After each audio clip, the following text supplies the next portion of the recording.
What's up, everybody? How are you doing? Monday evening. Oh, survived that. Hot today. It's gonna be hot again tomorrow. Not a fan of that. Well, let's see. Oh, if you enjoy this, consider giving it a like, share, subscribe, follow. All of that good stuff. You know how it goes. Tell your mom I said hi. She appreciates it. And leave a comment. Let me know. Let me know what she says. And share this with a bunch of people. Everybody. All the people. Everybody you ever come across in your entire life. All those people. And once the game loads, you're going to jump into it. Probably going to start off with some Minecraft and then maybe do some more Mecha Chameleon. That's a really good game. Is anyone else streaming? No. I mean, lots of people are streaming, but nobody. None of my peeps.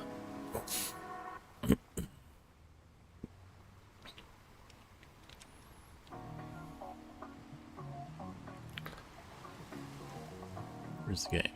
There's the game.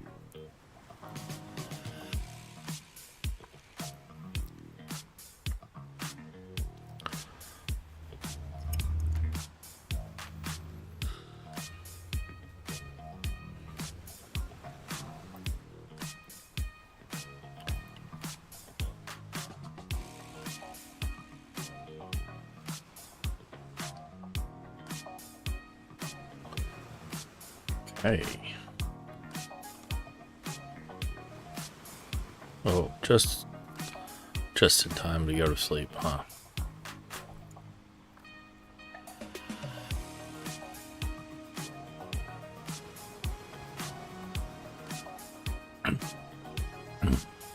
Excuse me.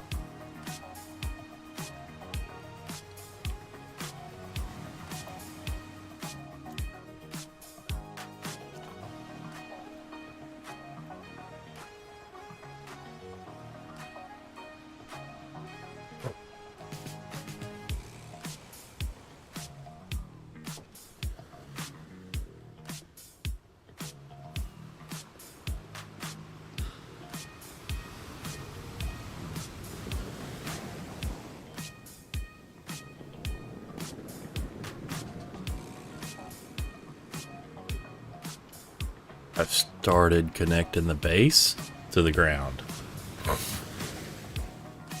I think somebody used this area as a moss farm space, and that's why the terrain was so gafunk. Like,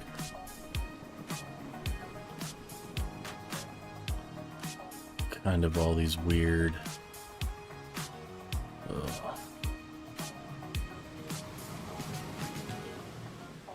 I need to get some torches.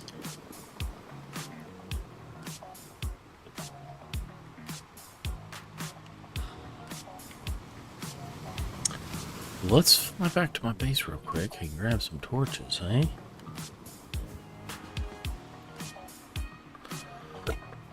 Excuse me.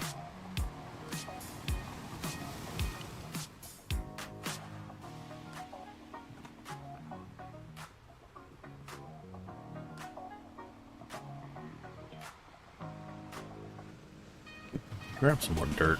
Because I don't have any shulkers full. I'm actually getting really low on dirt. There I've used like 4 shulkers of dirt and grass blocks. More. I guess 5.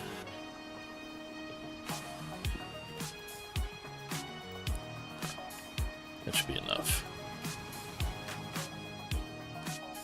And Podzle.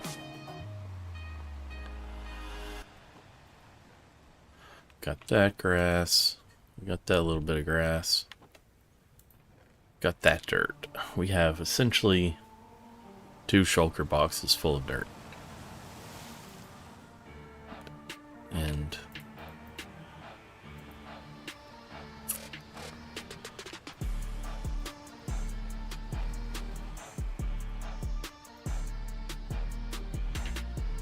2 shulker boxes full of grass.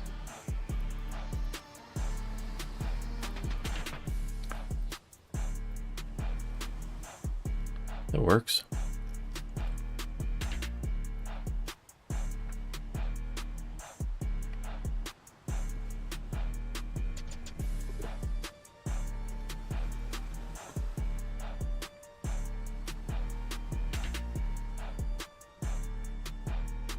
Kind of interesting that it reflects the item frame, but not the map art.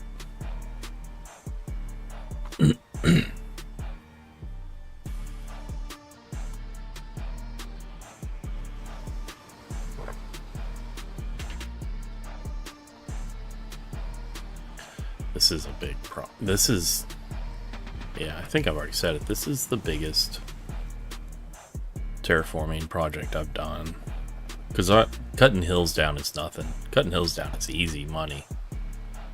Yeah, that's not even... It's not even trying. That's...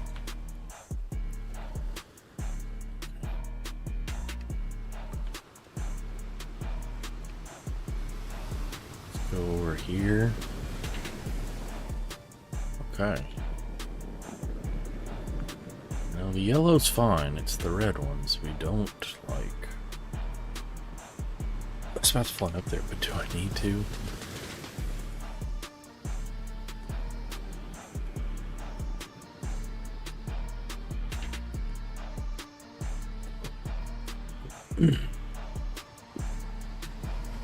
How far over?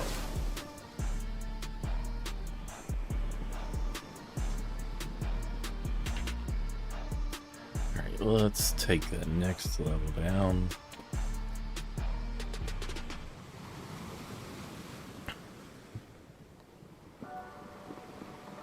Do not forget to unmute when you cough.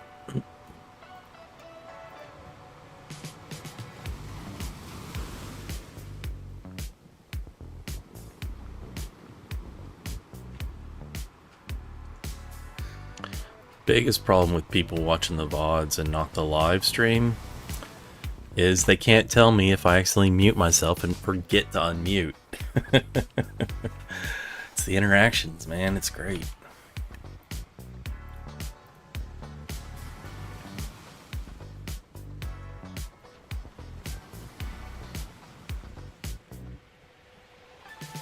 But for serious, I do appreciate everybody who's watching the VODs right now, or anytime in the future. I mean, you are in my future. I'm in your past. We are in this together.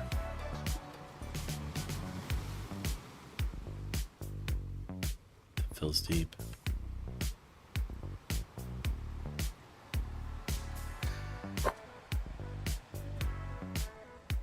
Would be funny to create like the biggest wool farm ever under here, just like 10 sheep of every color for no good reason.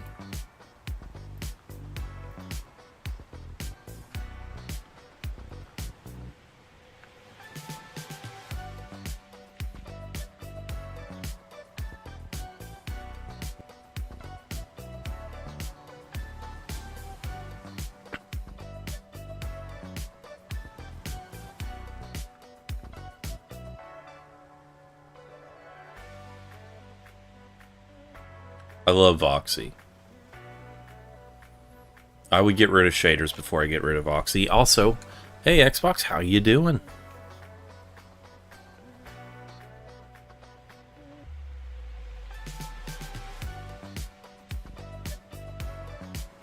Like this is, like it ends over there. You can kind of see.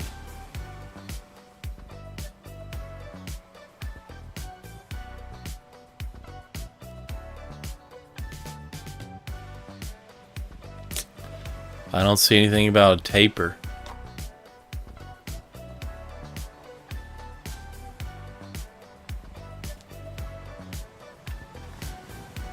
So close. Man, that hurts. That must hurt. To be so close. And so slick, but like missed that one nugget.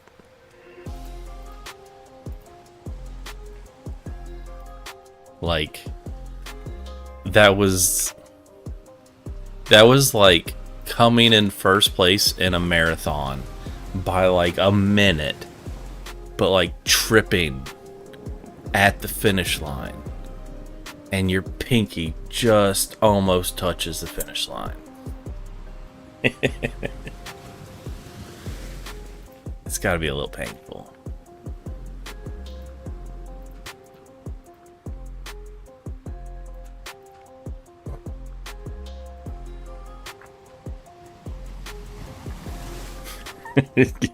Give it another go. What are you even talking about? Message. I don't even know this guy.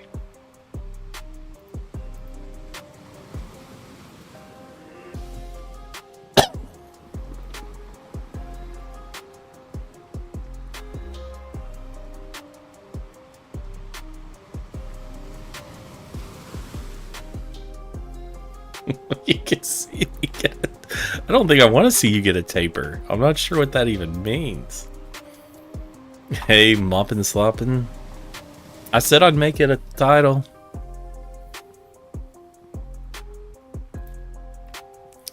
I had to add a little context to it so it's not the pure Mooch.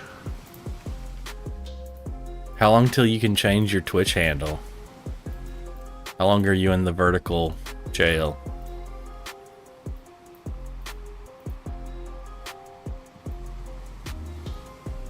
How much longer, I should say.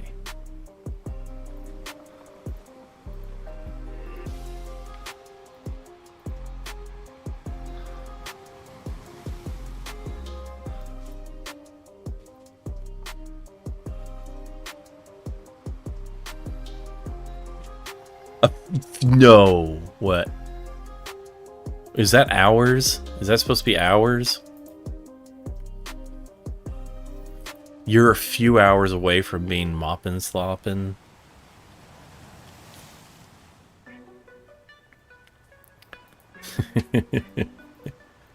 It's massive.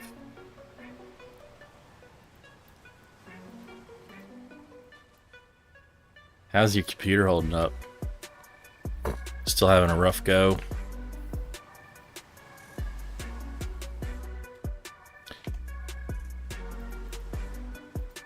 I feel like we should do a GoFundMe for his computer.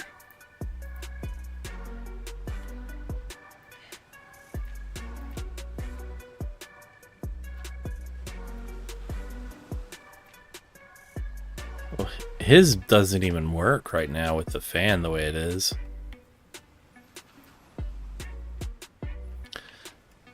I mean, even with the best of computers, everybody could use a new one. Pixel needs a new computer. He's got a Macintosh. He's got it, not Macintosh. Call him Macintosh. That was a brand of Apple computers. He's got a Mac. He's got an Apple.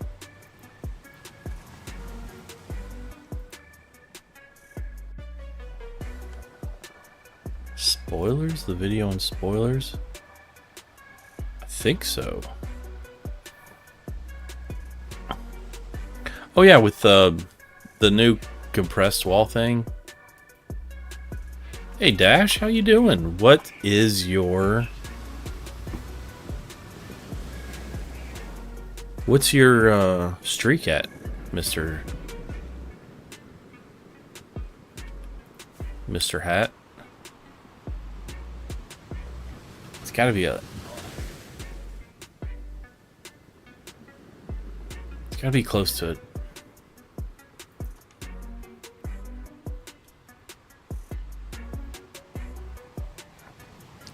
You know what they say, that's massive.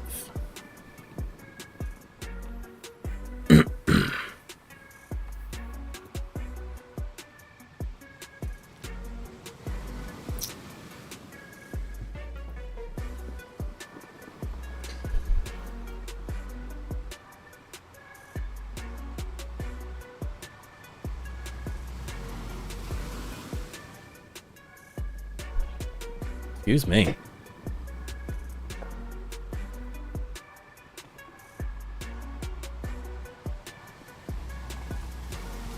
I've not been happy with how far forward I've been on the camera. I want to be more centrally located.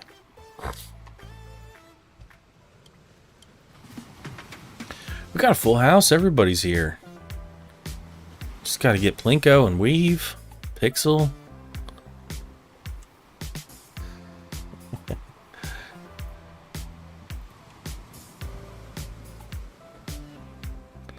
The low tape fade.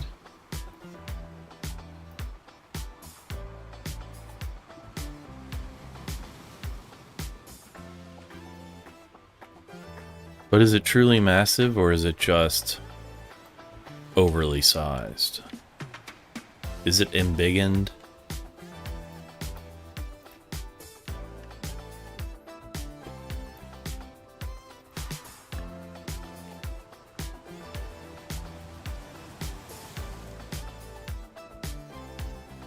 Look at that guy. Look at that guy. Let's see if we can.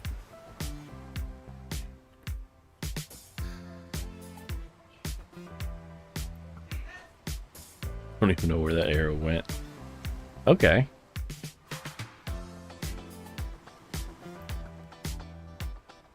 Really? Oh. We killed him.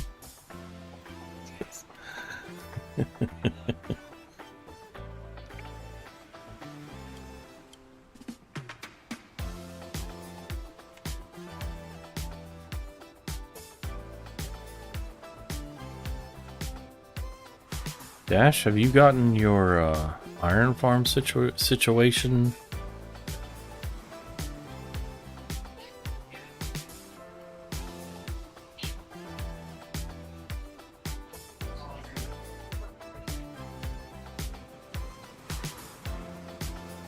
You have a unintended iron farm. We call it a manual harvest iron farm.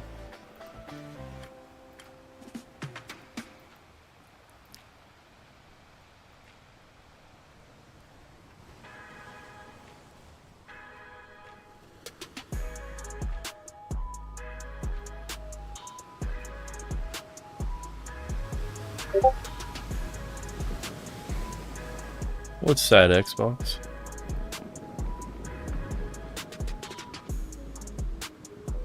Portal 2's $1 or $2? Is that for real?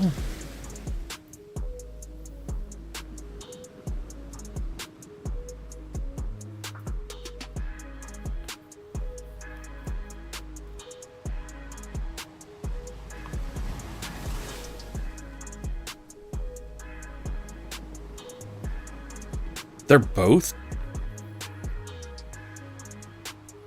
Hold on. I can't. They're down from $10 to $2. I've been wanting to get those for a while. I played those when they came out. Hold up.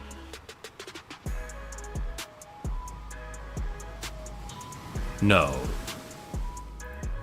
No, no, no, no, no, no, no. No, no.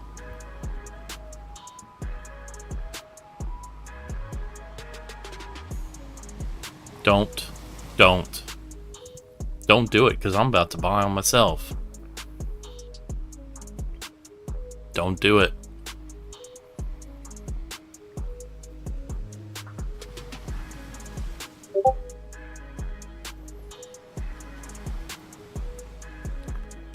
Dude, for $2?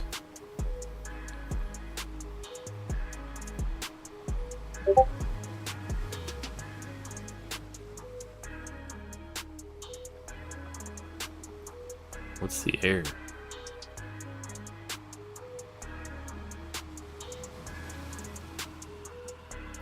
Don't do it.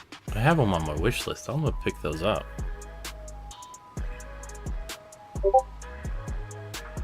Yeah.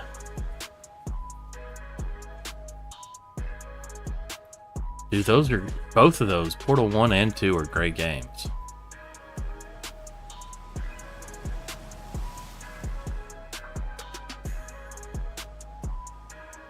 Why are they on 80% sale? I'm sorry, guys. I'm just looking at the ground talking.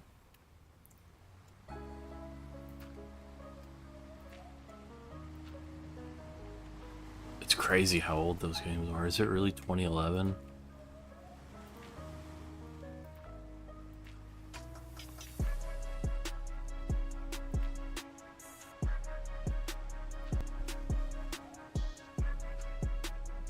I highly recommend. And right now, Portal 1 and 2, 80% off, $2. Of course, they're from 2011. They should be $2 anyway. That's a great freaking deal for those games.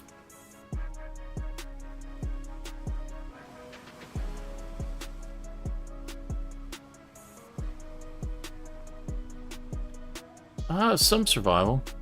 Yeah, Xbox, we can definitely do the co-op.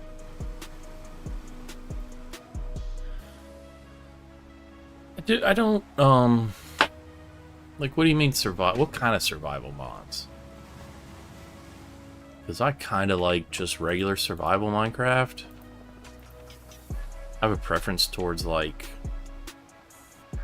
mostly vanilla. Like, I'm not a purist for vanilla, because there's some things that are just making life easier, as far as mods go.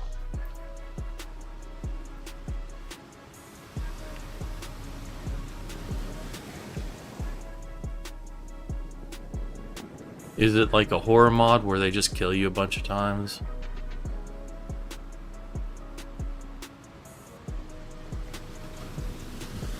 Dude, yeah, I have it on my wish list, but don't buy that. Don't. At $10, I could wait for it, but at $2, that's what I was waiting for. And we can absolutely... I might do a playthrough of Portal 1, then we can then maybe do a playthrough of Portal 2 single player, then we can pop a Portal 2 co-op, or however. I don't know that it's a big deal to play them out of order, it's just the storyline.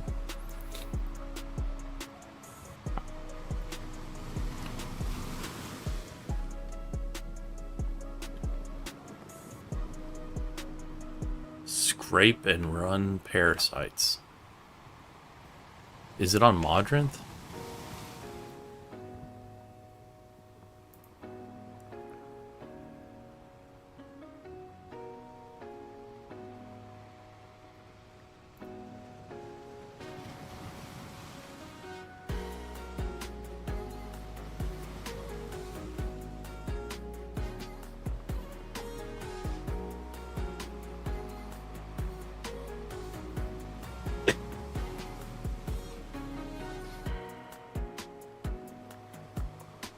That's kind of cool.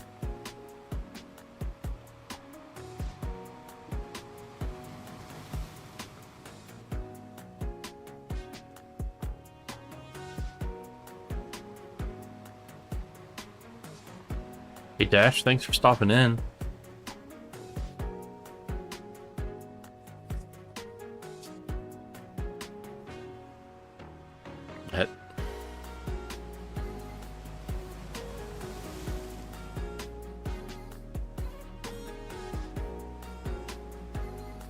Found this.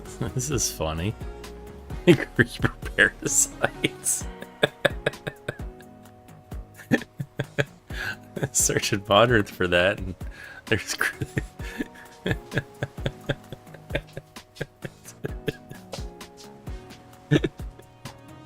Oh, that's hilarious. Creeper parasites.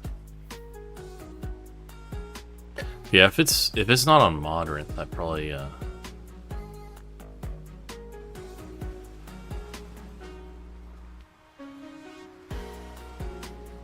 it's hard for me to.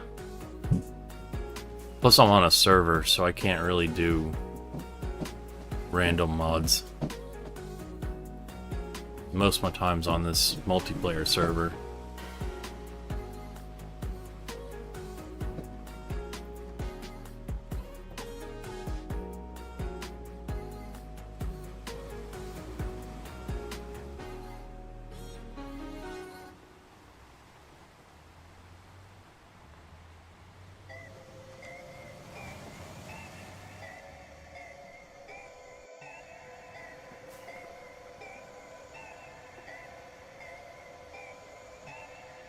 $2. That's great for those Portal games. It's on Cursed.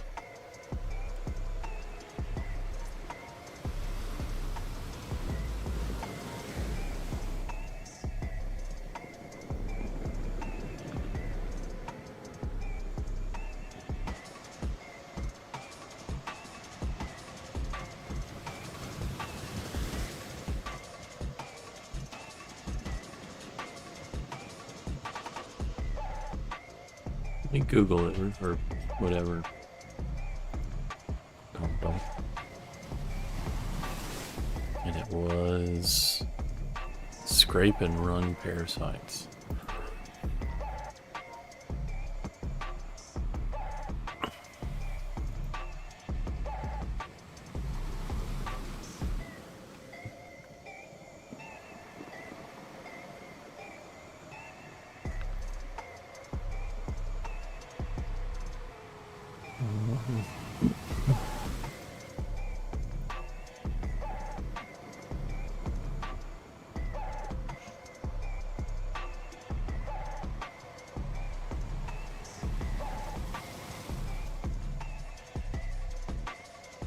This mod pack delivers... That's cool. This mod pack delivers a tense, hostile survival experience built around the rising threat of parasitic life forms. As the world becomes increasingly corrupted, new forms of evolving parasites spread across the land, turning once safe biomes into dangerous infected zones. You'll need to scavenge for resources, fortify safe areas, and stay constantly alert as the parasites grow stronger. To survive, you'll rely on enchanted exploration tools, improved building options.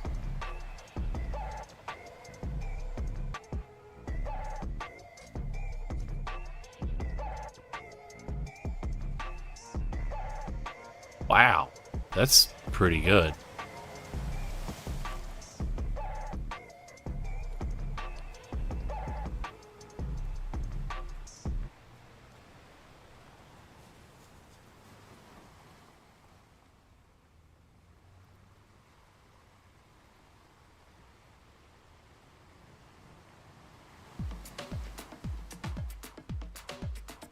It's standing out in the middle open here.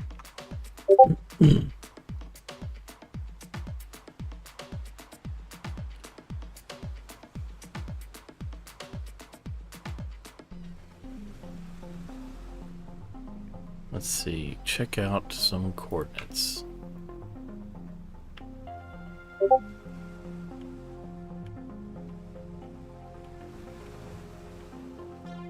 $127,000. Oh, it's out there. Wait, do we have... Might stop at my base for a shulker.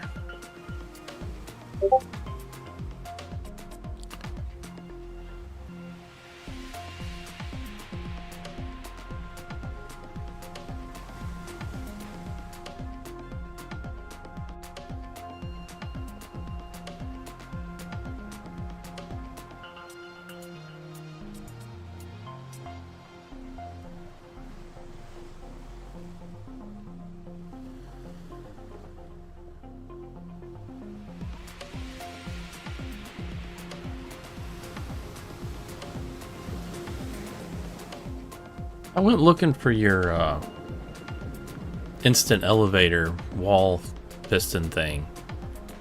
Where's that at? Is that at these coordinates?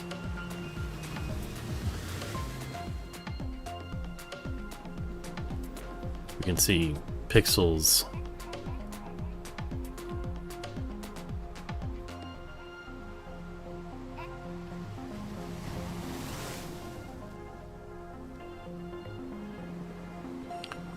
$127, $11.43.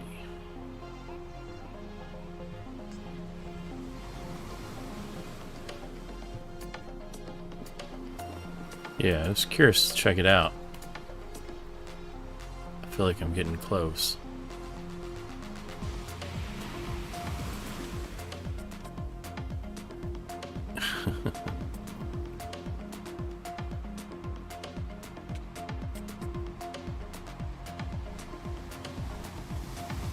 down here? Wait, 55. Down here somewhere, I think. No.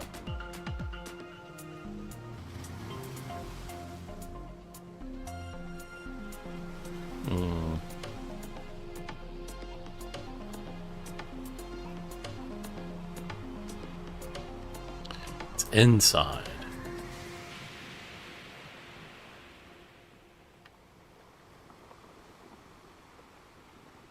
Oh, found.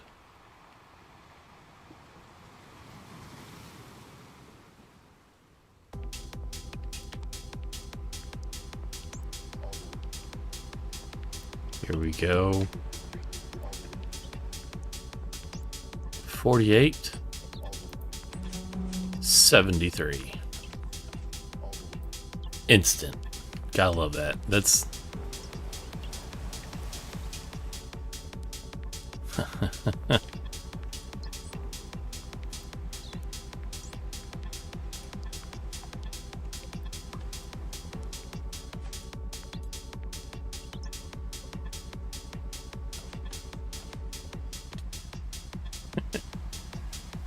So how do you go down? I don't think I can take this anymore. I might just break.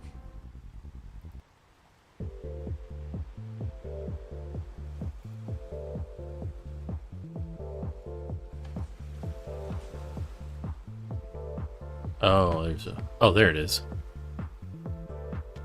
Oh, show. You might change that out to a trapdoor for water protection.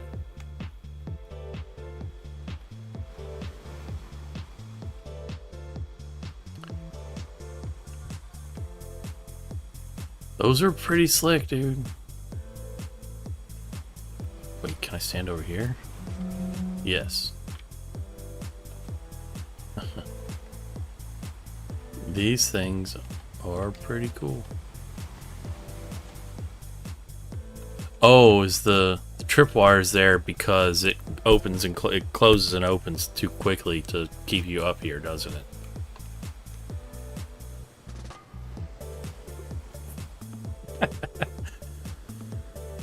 That would be a good trap. Don't tell Dash, but let's do that to Dash. Shh, Dash, don't listen.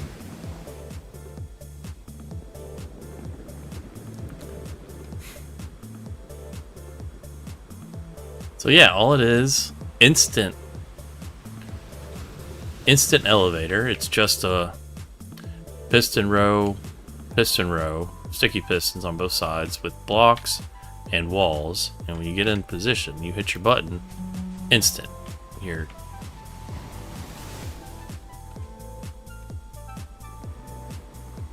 Hey, it's a good idea. It keeps you from falling. So we're at Y48, and all we have for an instant elevator: stone walls, cobblestone walls with sticky pistons, cobblestone blocks with sticky pistons. Activate it, shoots you up to Y level 74. It's pretty cool.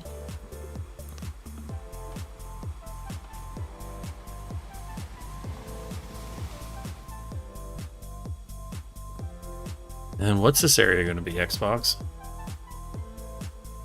Honestly, that's...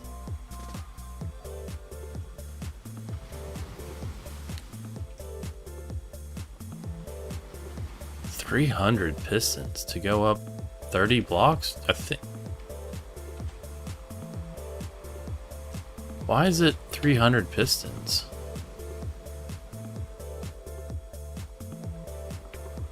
Why was there two different types of pistons?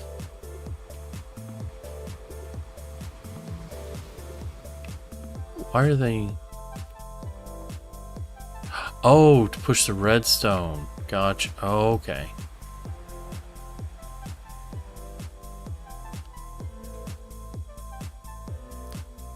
It still feels like a lot of...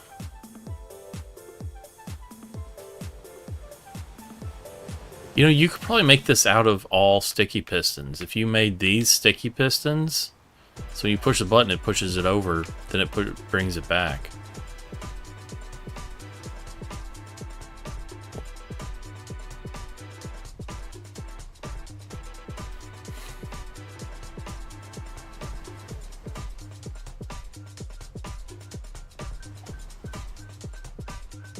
You probably take, still not sure why 300. I mean, 48, because you're going up 48. Wait, my math is awful.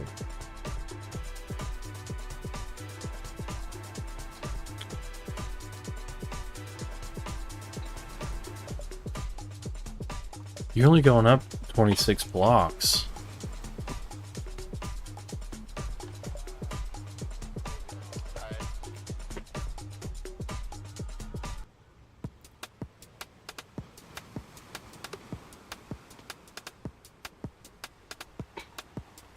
So you have 1, 2, 3 sets. That should only be, I feel like that should only be like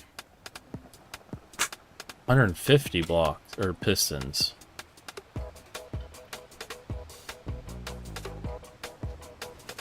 Because you're going up 26. I think it's probably closer to 150. Maybe a little over 150. Because if there's 3 pistons for each block on each side, then and you're going up. So let's round down instead of saying 26, say 25 because it's easier math. That's 75 on each side, which would put us at a 150.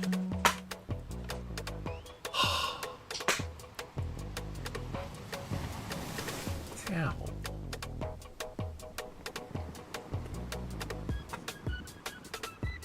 I guess I just don't understand.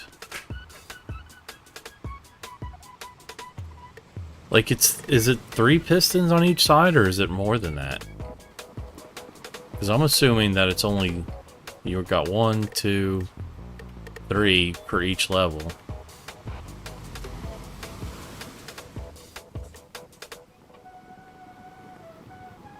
Like, it's still a lot of pistons. And I do feel like you could probably slim it down by making these sticky. And they just kick out and come back. But with...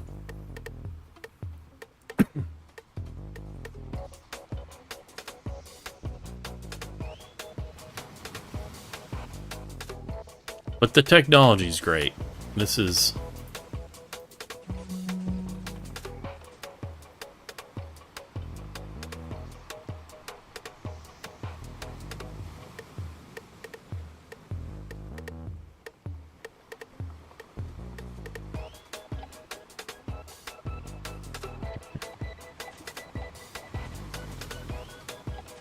Yeah, Impulse, I think Impulse tried this out on his... Yo. Where's this portal? So is this your new second base?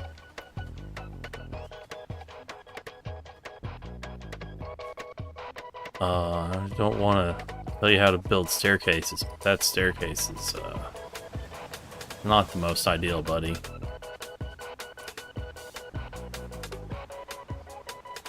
We don't look now, but you got... That's a big... That's a big mineshaft down there. Probably got some good stuff. You know, these don't generate loot until you actually open them. Or at least they used to.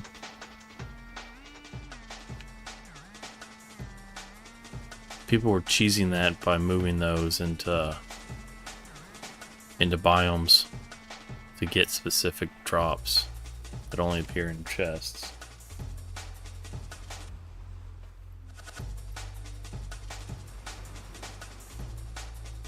Was there like 2 spider spawners down here?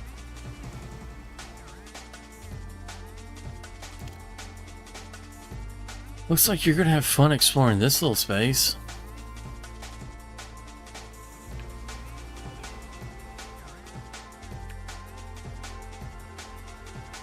I'm surprised. I only saw 2.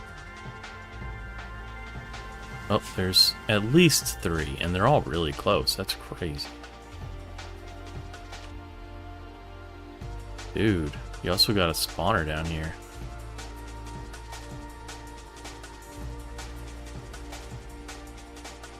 What is that? Zombie. So there is... Nice. So you got a zombie spawner, at least 2 spider spawners. You could have some fun down here. Ooh, a geode. Do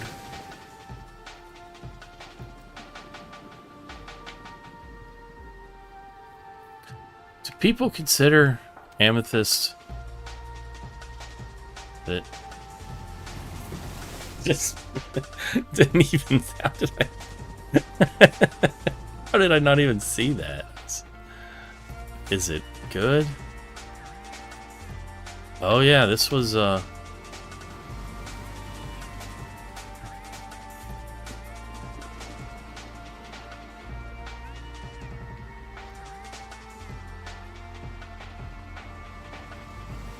man, this is a pretty good area here. Did you scout this out?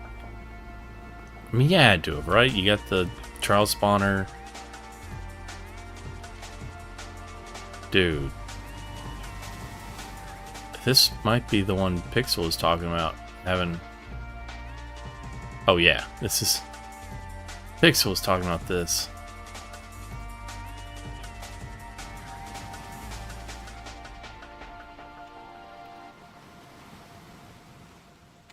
Yeah, Pixel, you see, Pixel already knows about this one. He was telling me about this last night. But still, having that close and the deep dark down by... I think this one may have been looted. Oof.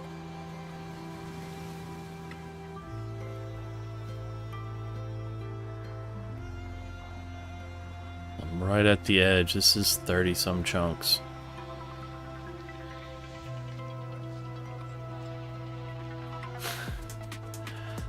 Because I think...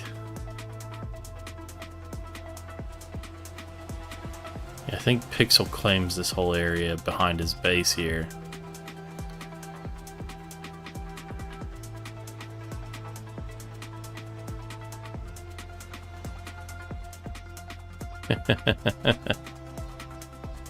Oh, that's funny. That much of this is in rendering. Just one little wedge of that.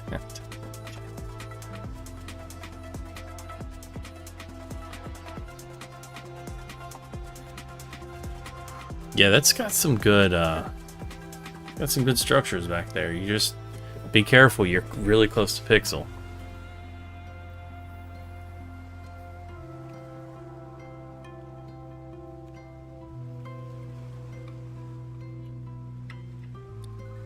I think he said that's C-dubs. I think that's C-dubs. You don't go in this one.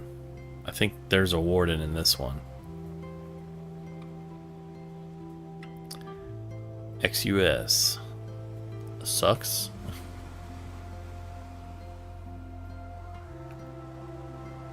Okay, there's a warden right on the other side of this. Unless it's despawned.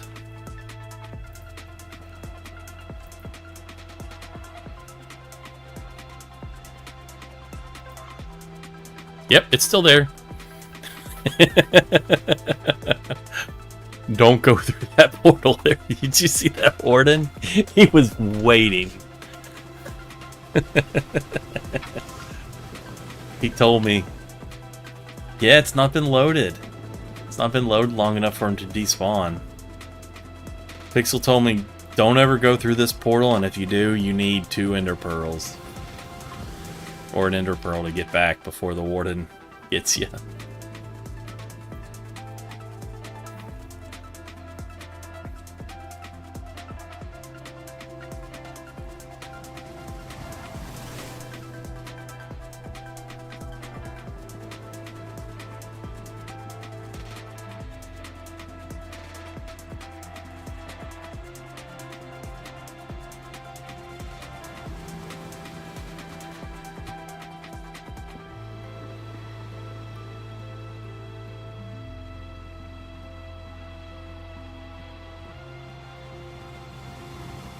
For sure.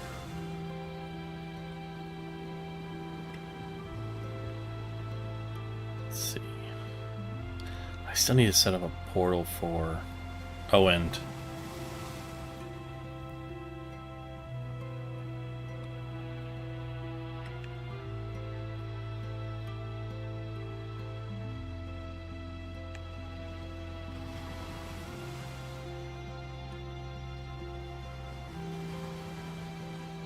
Well, you can only claim so much if someone's already got some claim on it. It kind of looks like Pixel might. What's that?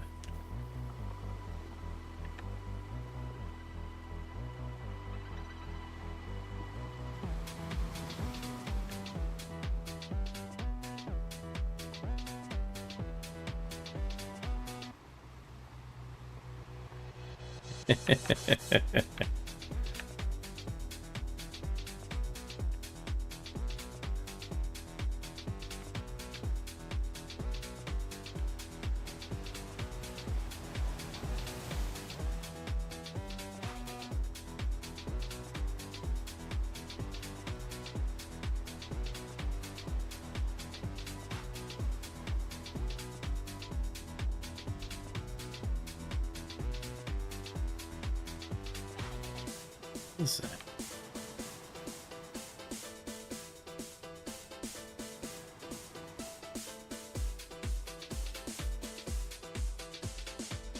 Pixel showed me an area that he had been setting up. I can't seem to find it.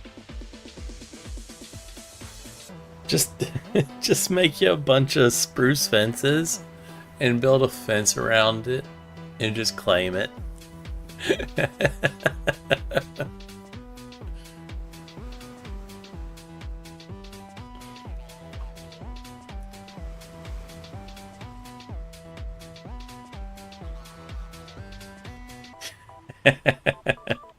Yeah, dude, I'm gonna grab those before the night, before I get off, or well,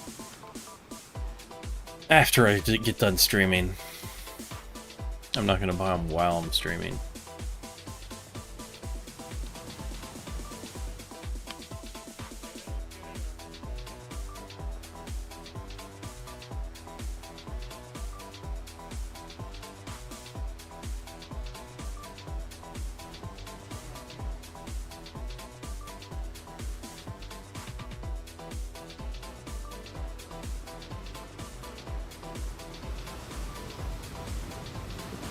I don't know, man.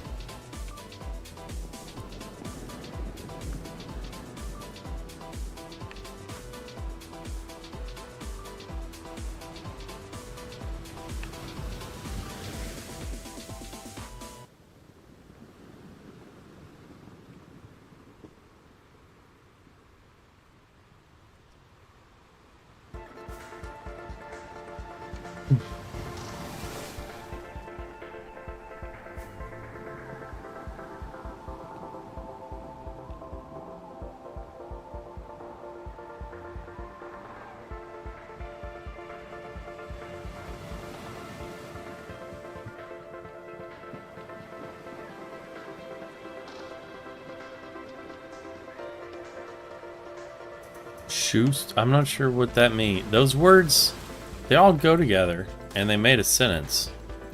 I just don't understand what this... Like, I guess... I've actually not played GTA... I've not played GTA since, like, 3. Like, you can only run around and kill hookers for so long before you get bored of killing hookers. It's kind of the way I see it. But with online stuff, man, that's...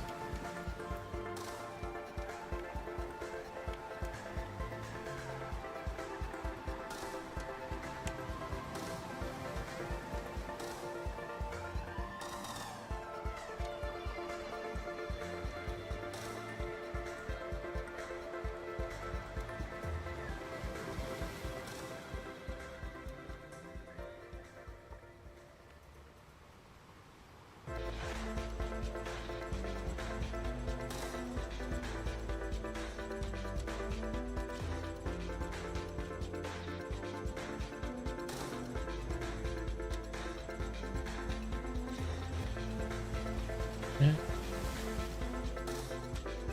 Alf.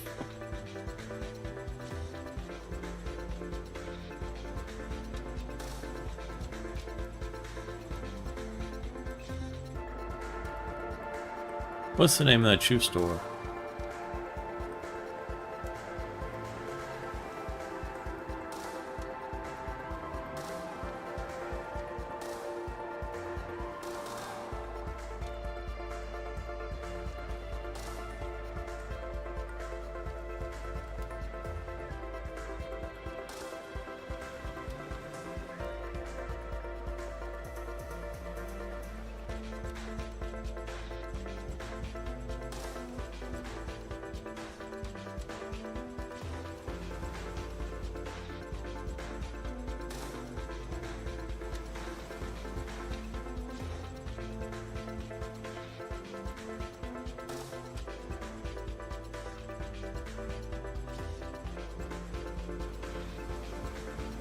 Yeah, it's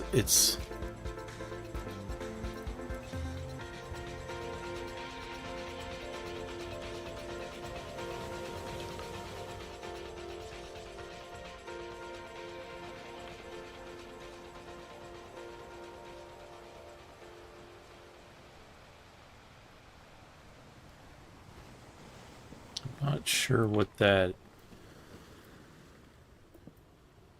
Yeah. I saw Nuthuin.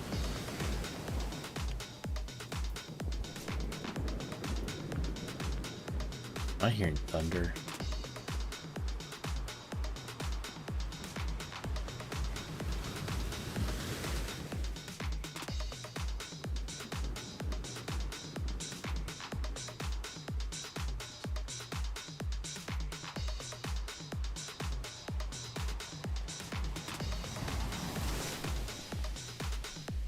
Rainbow unicorn. I think I may have been looking at the wrong thing.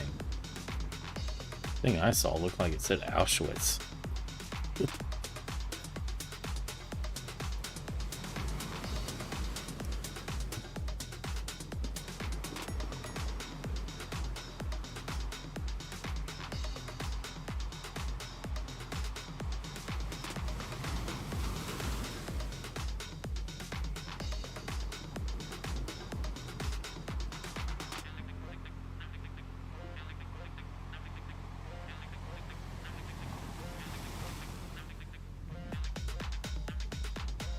Oh, okay. Definitely a different shoe store.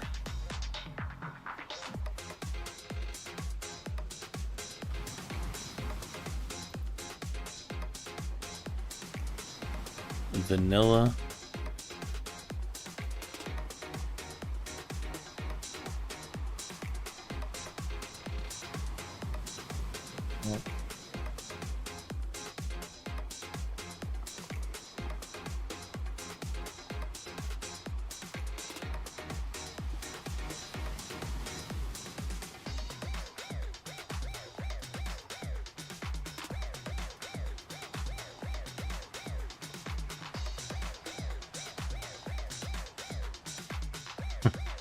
No. There's no way I'm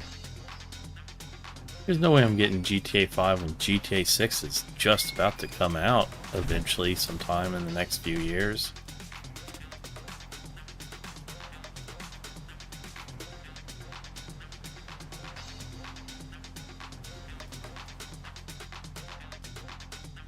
This guy.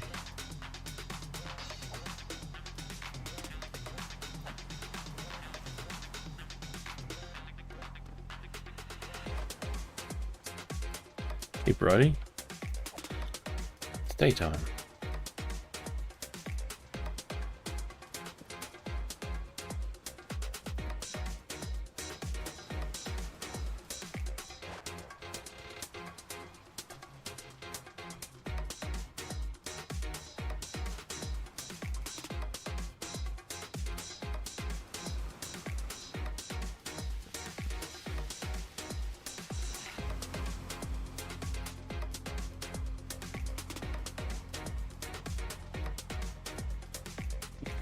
Give me a stick and a sapling. That's pretty cool.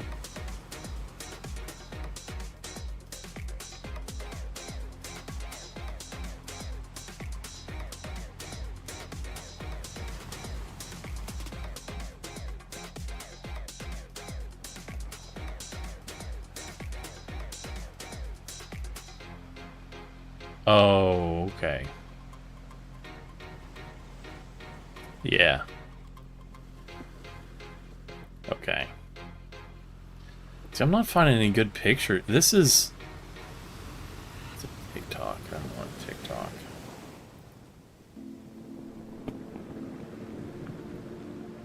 See, that's the kind of picture I'm finding. It's like... It's not very...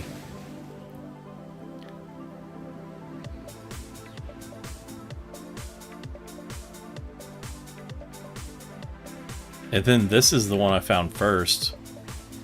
Found the shoe store everyone's talking about. I don't see the hype. And I'm like, what does that say? Alpha Schwitz? I don't...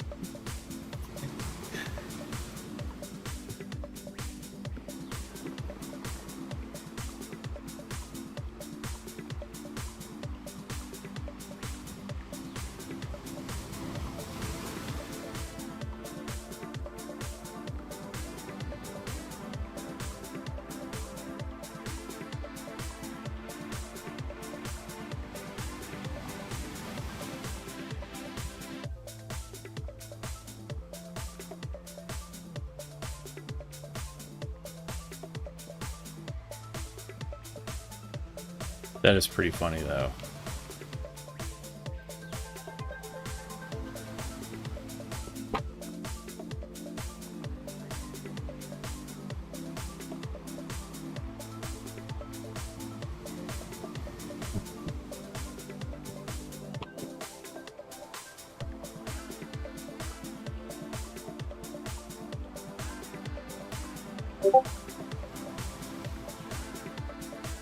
Yeah.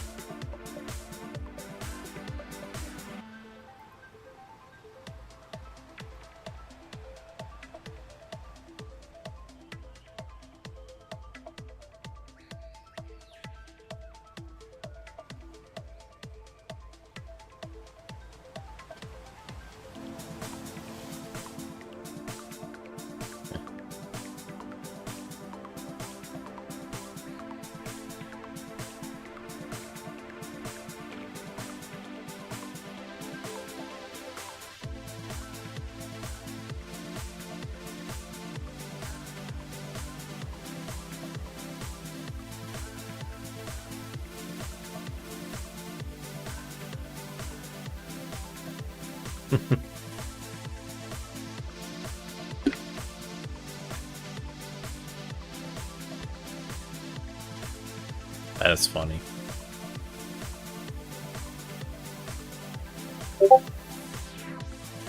Not at all. It's not a strip club.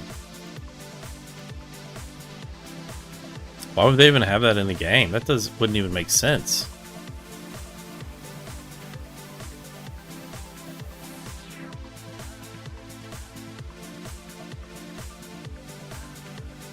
Oof. Have you lost any family members lately, Dash?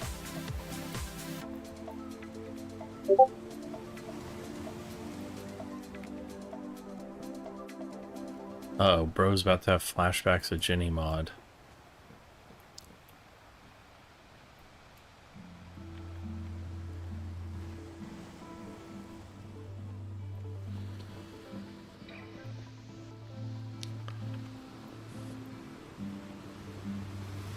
Hello.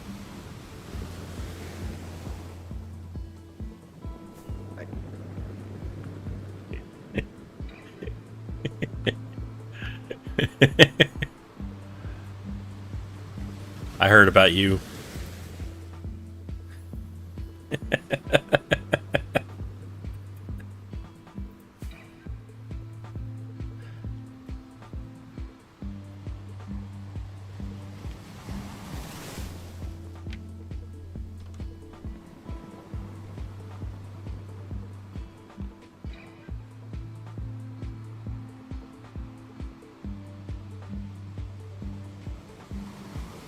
Xbox, your highs.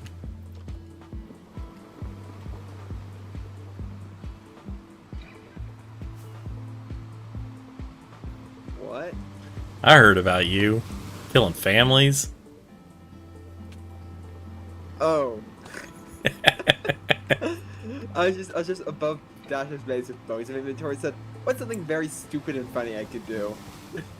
Yeah, that's what I figured. How's it going? I just finished up a thing at my base and just decided to stop on by and see what you're doing Oh, cool. I'm and offer to help while I design a new project in creative. oh. Xbox. Well, I'll continue designing a project in creative. This is more of a side stop to entertain myself while I design a project in creative. Because I realized what I was building might be a bit too large. That's what she said. Doesn't fit in the area of land I need, so I have to redesign it in a smaller area. Xbox just redeemed a creeper hiss, and it got Dash, who's watching the stream. It made me flinch a little bit.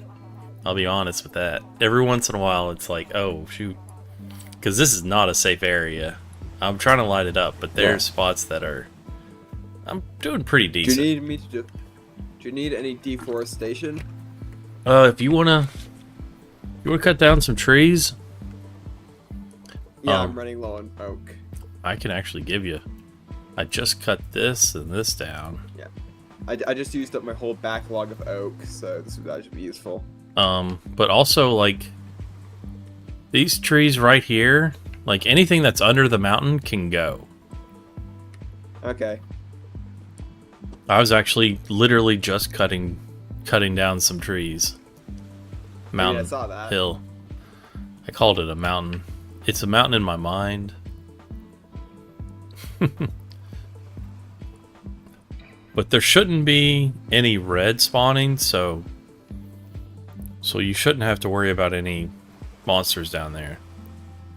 Love the terraforming, by the way. Thank you. It's quite the headache. It's quite large. It's Hey, Bones. Aye. Here's your family's ashes.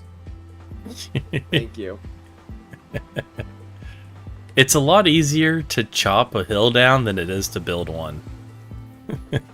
Yeah. By the way, do you need any more dirt, or are you good? I could probably use some dirt soon. Okay, because I have a couple hundred double chests of dirt, or what feels like it. It's probably not literally 100, but I have dirt from the hole next to my base. Oh yeah. And just overall, I have a lot of dirt. Well, I can swing by and pick some up. How much per shulker do you want for it? Let's see if And I can provide my own shulkers. The other thing too is it's not stored in the normal storage system, even though that storage is also full. Yeah. It's just bulk chests, right? Yeah. Yeah, It's that's in my bulk chest area, along with mountains of stone. yeah. Not mountains of deep slate though. You can never have too much deep slate. For sure.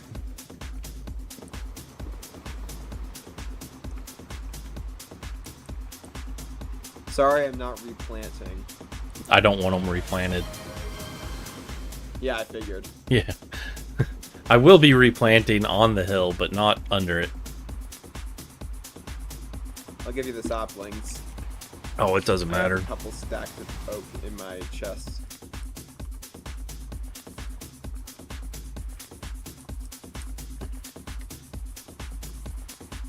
So I want to head to my base and get some dirt. Let me run to my base and grab some shulker boxes first. Okay.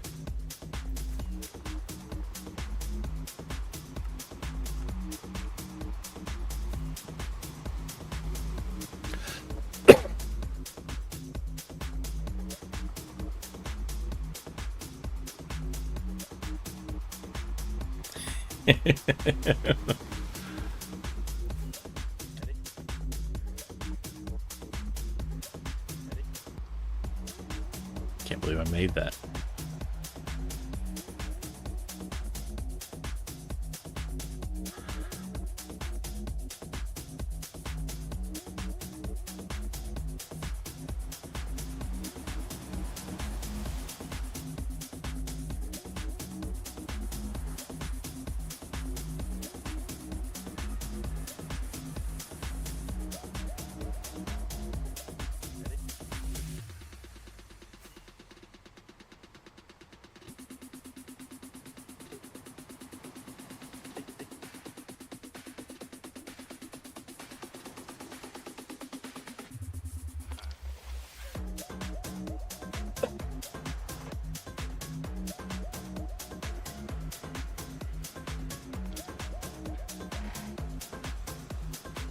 This portal's different.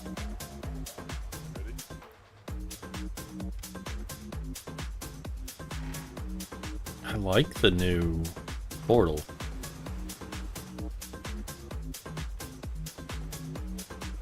Oh, it's... He's been working on this.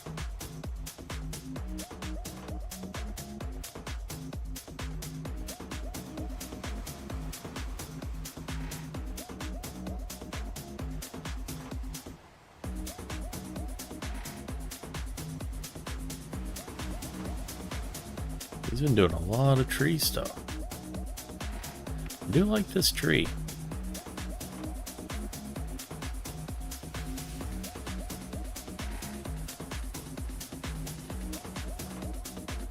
What is it? Should he have that?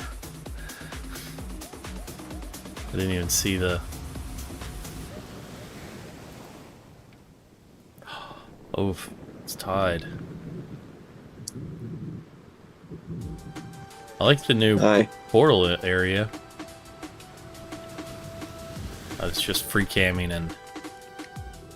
and surveying the area, seeing how it looks.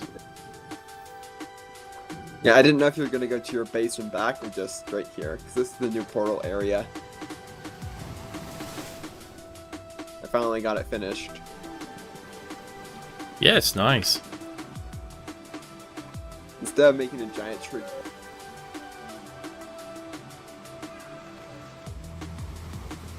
What's that you cut off? Oh, I'm being summoned. Give me a second. I probably... Sure.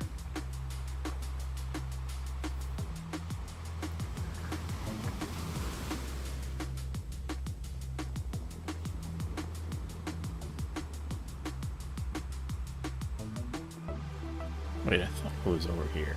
Must have moved it.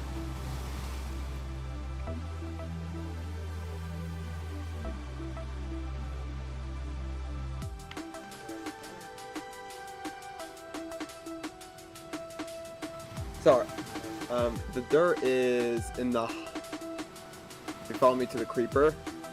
Okay. I'm gonna have to go run and sweep some grass for the next few minutes. But... These are the dirt chests. This is a good space. So I got 4 shulker boxes. How much you want for it?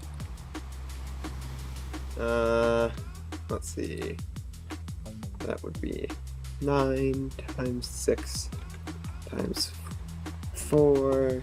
But I don't want to charge 1 diamond per stack because that's ridiculous. So, competitive prices. It's like 1 for 2, so we'll do that. That is... Yeah, 1 for 2 stacks. I was gonna give a total, but I can't count.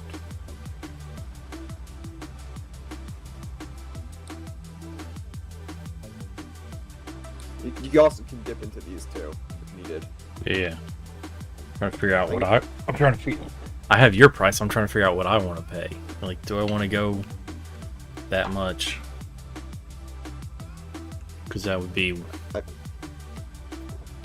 would that be? I try to put it to the relative price of the shops. Yeah. And try not to outcompete it a little bit. Oh, I forgot there's dirt shops. Yeah. Because I'm pretty sure it's like 1 for 2 diamond. 1 diamond for 2 stacks, not 2 diamonds for 1 stack. That would be Yeah. too much.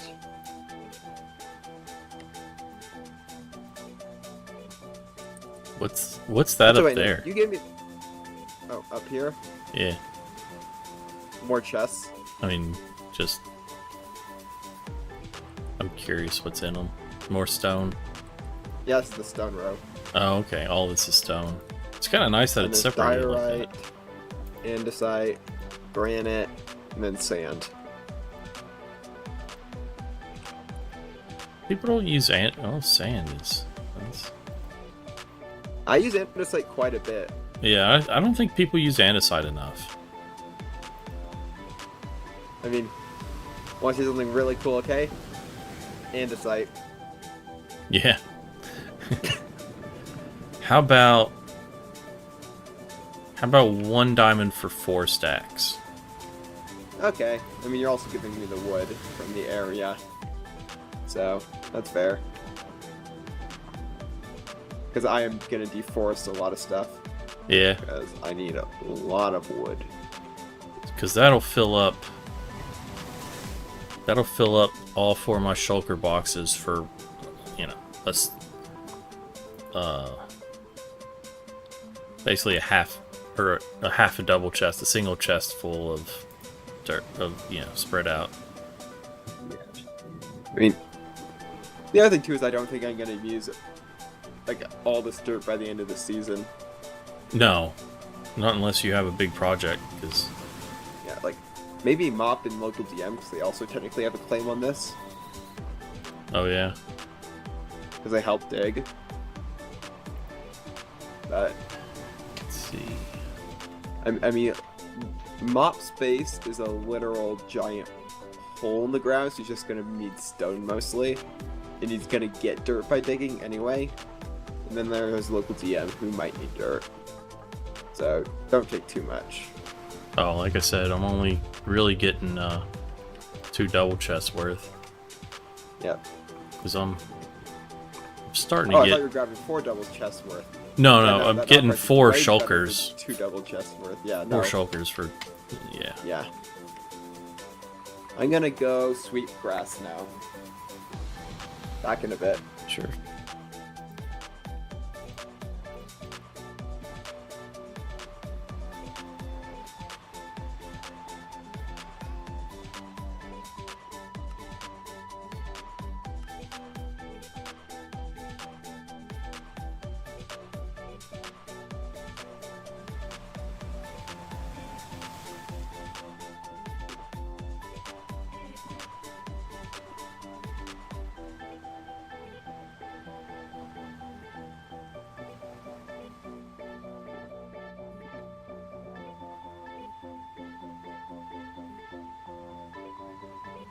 These already has dirt in it. Yeah, that's mine.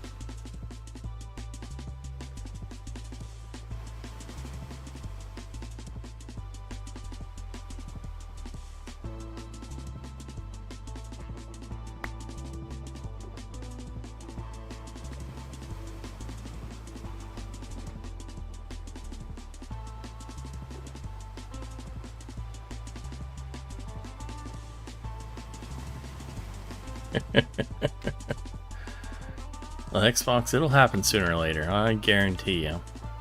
I'm not against playing it, I just don't really want to get another launcher thing.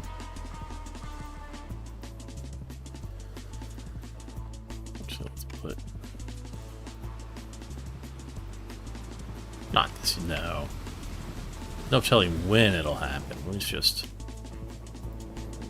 I'm not against playing Fork Knife. I just have no wish to play Fortnite. It's not this.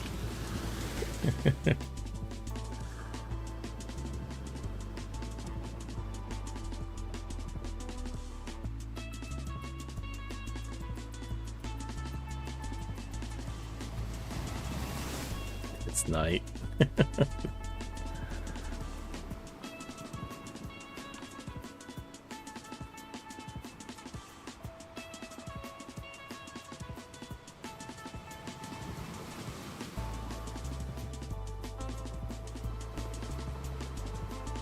This Fortnite.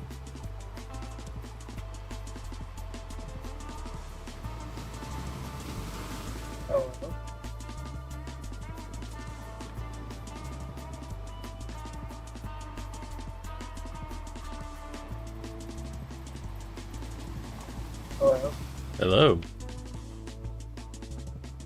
I was just flying back from Pines base to the Hobbit area.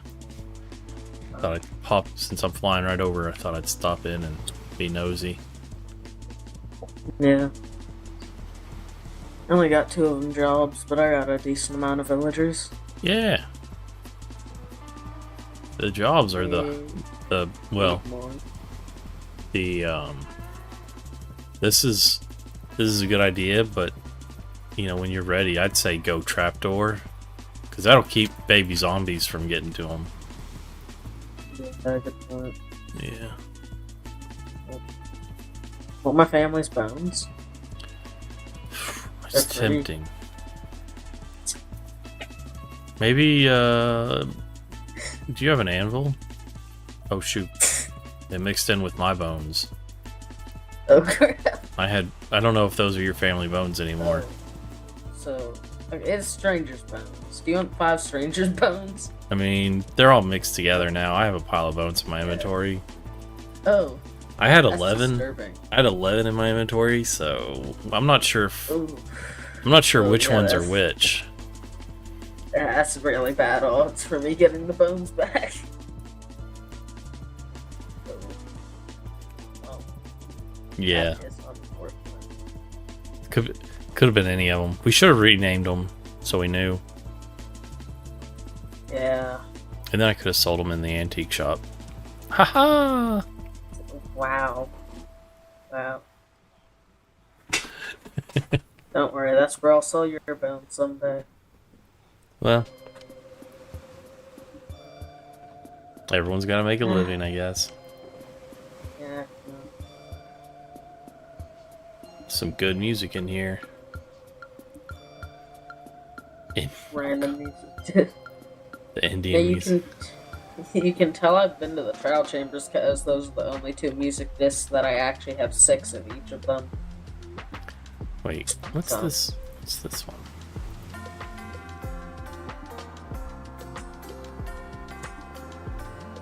Yet Xbox. Yet.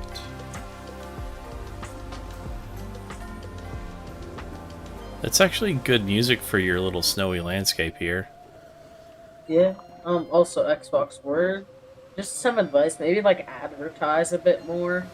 I because, I bet nobody even. I mean, it's. Everyone probably thinks your store is still ongoing to become a store. Yeah. I don't think anyone actually really knows it's actually a store. 100%. So, yeah. Nice hole. Villagers. Thank you. So you've been. It took me a while. Okay, you still have 2.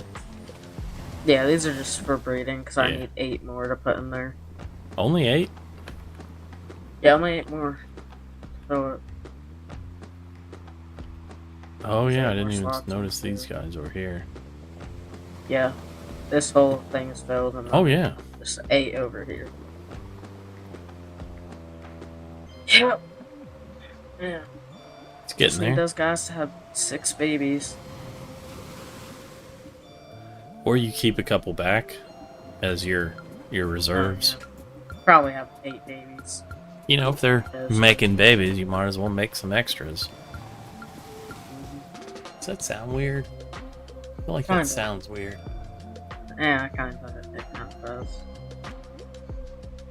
But what you gonna do about it? You already said it. Yeah, no, maybe clip it. I don't know. I don't know about that. I feel like that's like really worse. Nah, I don't care. You probably should. There's like 3 or 4 clips of me twerking. You think I care that much? Good point. Good point. Whereas we've blocks clips being made of him twerking. Yeah. Ridiculous. I think it's silly people clip it after the 4th time, 3rd or 4th time. It's like, how many... Who's the main character of the server? I mean, we're all our own main character. We have our own... But who's the main character? Well, Pixel says it's Xbox because he's the silent protagonist. I disagree. Not all protagonists need to be silent. No, you're right. Yeah, like Xbox is not the hero or anything. He's just a player character. Oh, so you're saying maybe... Okay. It's good. That's a thought. Maybe it's Like- it's a situation where the player character is not the actual protagonist of the story. I mean, he's either that or just a background NPC with no dialogue. One or the other. Oh. Don't tell Pixel that. Like, I'm gonna argue this using a game Pixel has played, Deltarune. I do not think Chris is the main character.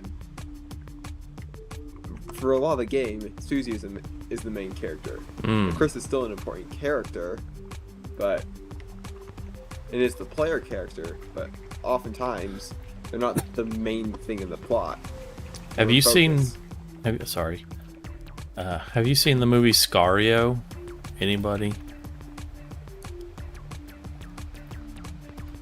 I'll take that as a no. It's a good movie, Yeah, actually. sorry, I'm uncultured. It's kind of, it's got, what is it, Emily Blunt, Benicio del Toro, and so basically Emily Blunt is an FBI agent, and what's his name? He was in the Goonies, he was in No Country for Old Men, he was Thanos, Cable. Can't think of his name. There sure are names that I don't know anything about. Thanos. Who? Ursa. Like, is that an important person or? Thanos from Marvel Comics. I don't. He's got some. I don't comic. You can movie. Sure. I don't watch movies either. You might be in a show. Yeah, I just don't watch.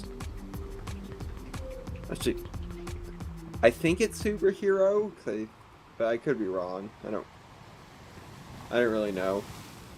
But I don't watch superhero shows, which is where I think he's from. Yeah, basically. Yep. Okay. Anyway, need to craft a few new stuff before heading back. I'm an idiot. Josh Brolin. Josh Brolin plays a CIA agent in that movie, and the CIA can't operate in America inside the, on American soil without an FBI liaison. So Emily Blunt in this movie Scario, she's the FBI liaison. And the movie's framed up like they're trying to take down, they're trying to do something with the cartel or something. You're not really sure, but there's like, they're kind of going after cartel people, different agents with cartels. And you find out during the movie that Benicio del Toro's family was murdered by the cartel, and now he's a Scario, so he's a hitman. And the movie it goes along and you're following Emily Blunt's character, and you kind of find out near the end of the movie that Benicio del Toro is the main character. Emily Blunt is just your point of view character, where he's the main character. So it's that kind of situation in the movie form where you're actually not following the protagonist of the movie, you're following a point of view character that's witnessing and really has very little idea what's going on throughout the whole movie. No, you're watching the protagonist. The protagonist is just a person. Yeah, you're right. The protagonist is the person you follow. The antagonist is the person who goes against what the person you follow is going Yep. for. The protagonist is not the hero. You're right. Sorry, Huh? this is writing. Oh, you're right. I'm knowledgeable in. You're 100% Okay, correct. But he's the main character, and she's your point of view character that you follow. And basically his family had been killed by a cartel, so he's trying to get revenge and kill the the head of the cartel. Okay. I just used Xbox. I just found Xbox's base. His new one Xbox. Yeah. with the automatic. What's the base over here? It's easier to find this portal, honestly. I'm gonna call out Xbox for something very simple, okay? Okay? Xbox. You didn't need to use that many redstone blocks. You could have probably just used a line of observers. Oh, who's burning this down? Oh no. I feel like he used too many pistons. I feel like he could cut it down by at least a third if he used all stickies. Oh, Well, I mean, slime blocks might be able to cut it down a bit, but it have to alternate between slime blocks and honey blocks, and I don't know how that would interact with the clip. So, like, the clip, like, out of bounds thing launching you upward, so I can't really critique that. Yeah. Also, it sounded like slime was a more limiting factor than pistons for him, so... Based on just what I heard in Discord. So, He was yeah. saying that there's like 300 pistons, but I doubt that. He's gonna defend that, but I feel like, I mean, we could go count. well, you're going up 26 blocks, and each block you go up uses like, One piston. well, no, it's 1, 2, 3, 6 pistons. No, that's not actually not bad. That's actually somewhat. So to me, that's No, closer to expected. that's just over 150 in by my thought. I mean, you probably could cut that way down also, but who am I to fully critique Xbox? I critique the redstone use because that's a lot of redstone, but I can't really critique the pistons.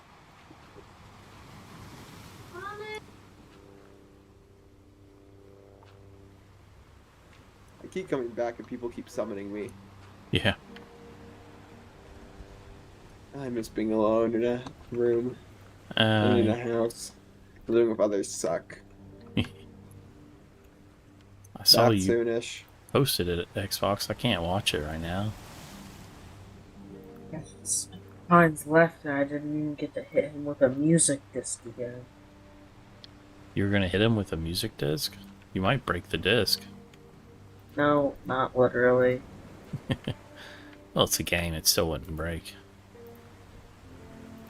Still not literally. Hey, do you think that Indian music one is copyrighted? I'm gonna say yes. I think it is. So I shouldn't let you playing that. I think you should do whatever your heart tells you to do, and then the opposite of that. Okay, I was about to say, because my heart tells me pull up and do that, even though I know it's copyrighted. I don't think you want me to follow what my heart says. Exactly. So do the opposite. Okay. Mm-hmm. What about Lava Chicken? Is that copyrighted? No. Interesting. Very interesting.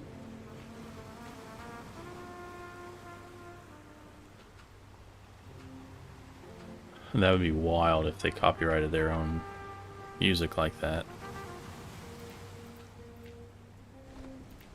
It's like there's a reason most games let you play their games on stream, to stream without hitting you for music copyright strikes, because this is an advertisement for Minecraft right here.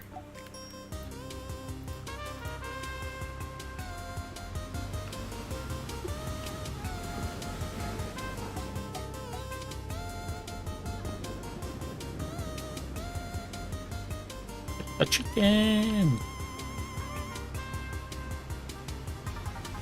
It's a great song. Honestly, I think this is better than the actual song in the movie. I know, just like the beat is better.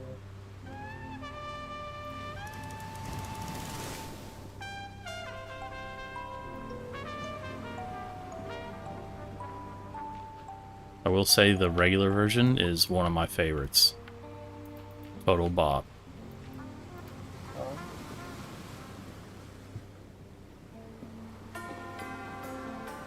You stopped it. Still like the music box one, right?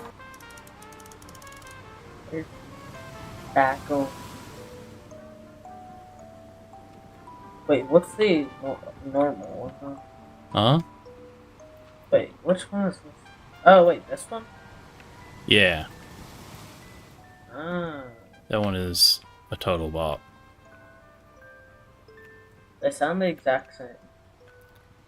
No, the music box one sounds more like Tink Tink Tink versus the one that sounds more like actual instruments.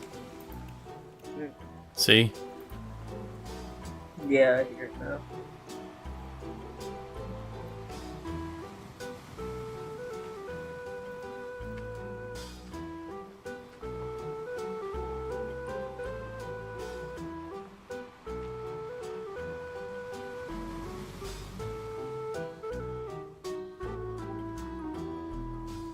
How much is Mecha Chameleon?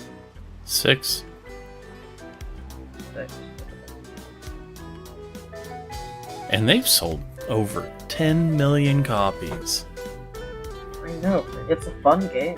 At $6 a pop, split between the creators, which I think is only 2 people, Oh, and Steam, how much does Steam pay? I bet it's over half. I wouldn't be surprised if it was like a 60-40. That's still a lot of money, though. Especially like... Okay, was it created by one person and they hired someone to do the other stuff? Or was it created by 2 people together? Because it was created by 2 people together. That's, 40% of 60, you're splitting between 2 people. So eat 20%. Still a lot of money. Back again. Hines, do you know what Steam's cut is for creators? It depends on how many how many copies are sold. Let's say 10 million. The base one is around I think it's free up to a certain point. That's what I don't know. I think it depends on stores. I know that Steam's sort of 30, but there's discounts you can get depending on how many copies you sell. We don't remember if it's going up or going down. It's actually Steam's cut from studios is higher than many others, which have a 50% cut. However, it's also arguable that Steam does give free advertising on their platform. Yeah.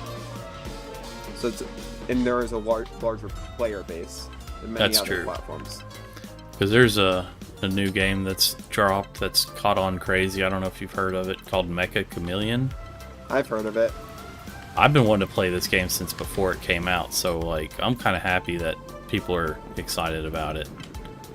And I've been playing a few. I got Weave to... I twisted his arm. I'm like, hey, you should buy this game. And he's like, dang it, now I have to buy it. Oh, sorry to interrupt you, but the music just stopped, so that'll be $6. I take cash card or gifted Mecha Chameleon on Steam. Which one I'll would buy you it like once to I pay get with? a job. But Those are the 3 payment methods. Yeah, Steam is a digital thing. They're also cutting out gift cards because of how much fraud that's been going on with their gift cards. Yeah. People just scratch off the sticker, take off the sticker, write down the code and then glue the sticker back on, for example. I'm not surprised. Or do other just junk like that. People can be really shitty. When their main cost is just losses from gift card theft and grift. So yeah.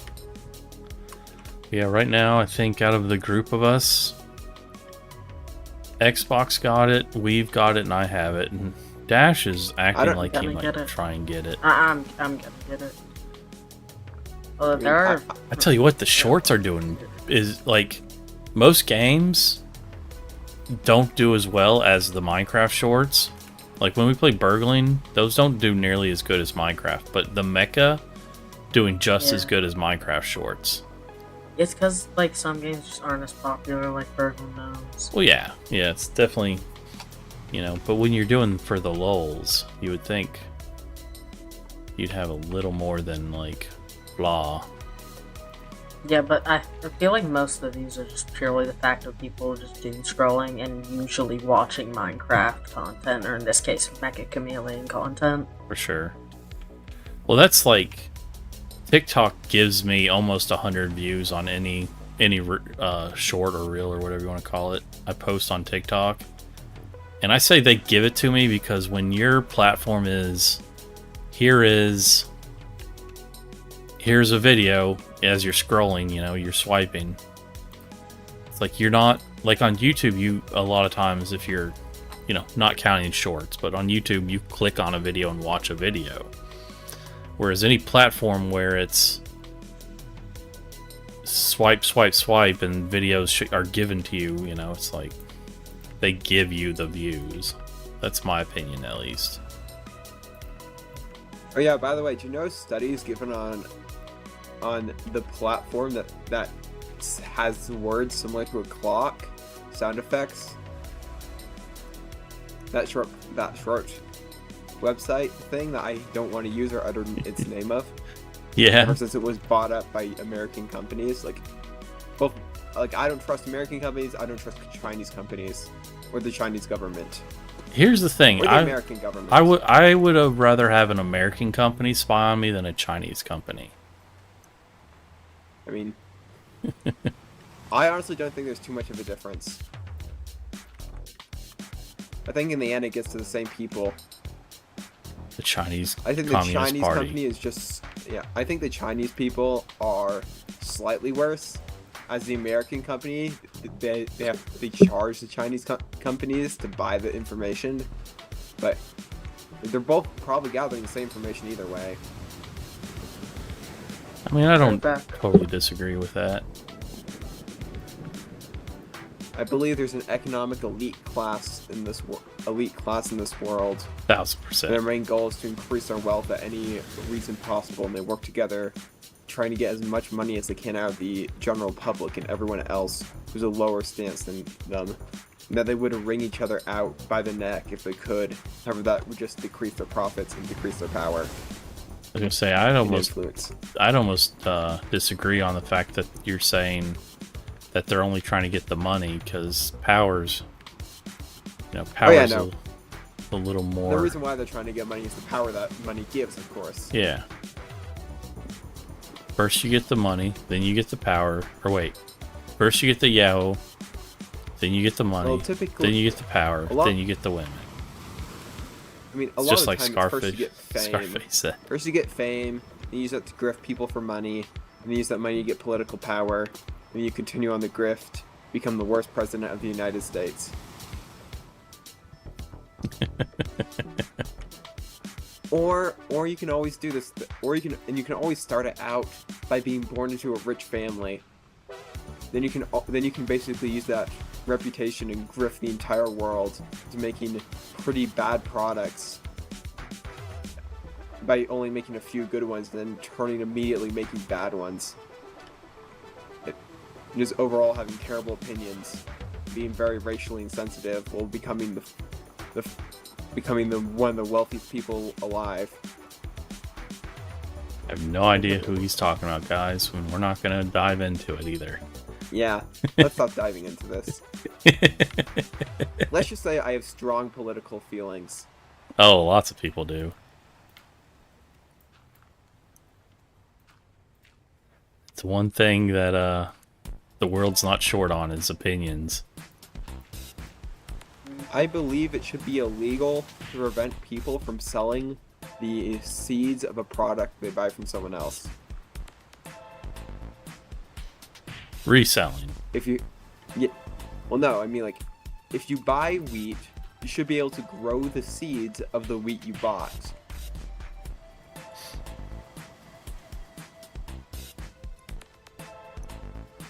Because most companies make it illegal to basically Because they copyrighted, regrow yeah. crops.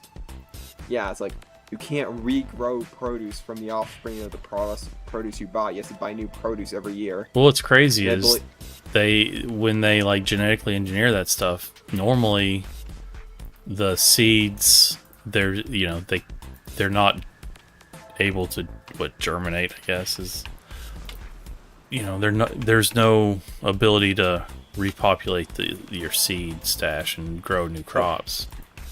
Oh no, this is not genetic. This is not just genetically modified produce. It's just produce in general. Well, I mean, most all produce has been genetically modified, if only through selective breeding. That's still modifying the genetics. Yeah, I mean that's true. I just mean overall, like every single farmer, especially here in the US of A, have to basically buy new seeds every year. Yeah. And I honestly think that's one of the main reasons for rising costs of food. That and the fact we keep growing water-intensive crops in deserts. That just raises water prices. Yeah. Like, I can understand growing some food in the deserts because they need warm climates, even if they are water intensive. It's like, I know wheat's profitable, but is it really though? I mean, it's wheat. highly subsidized. Or is that corn? Yeah. Never mind. Corn's. I was thinking corn too. Corn, I think, is more so. I believe corn's a bit more water conservative than wheat. I could be wrong though. I don't know off the top of my head. Of course, the worst crop in the world is just lawn grass. Yeah. That and avocados. I disagree with avocados. Or is it almonds? Like, I disagree. Those have uses. Yeah, but Lawn grass it's is the amount purely of water decorative. that they require, is what I'm saying. Yeah.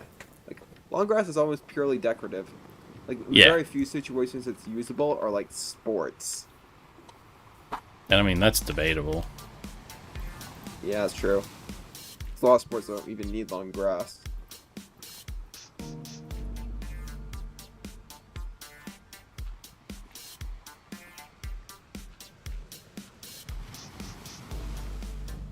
Now, if I had one like wish and I could get rid of one creature in this world, ticks. I'd keep mosquitoes over ticks. Really? Yeah. I honestly think mosquitoes, because actually, wait, no. If I were to eliminate one creature, I would eliminate. Bitches. I don't think I can say the creature on your stream. You might get demonetized. But let's say it's a bacteria. I believe it. Pretty sure it's a bacteria. That's all I'll say. You could say more. Well, piqued my interest.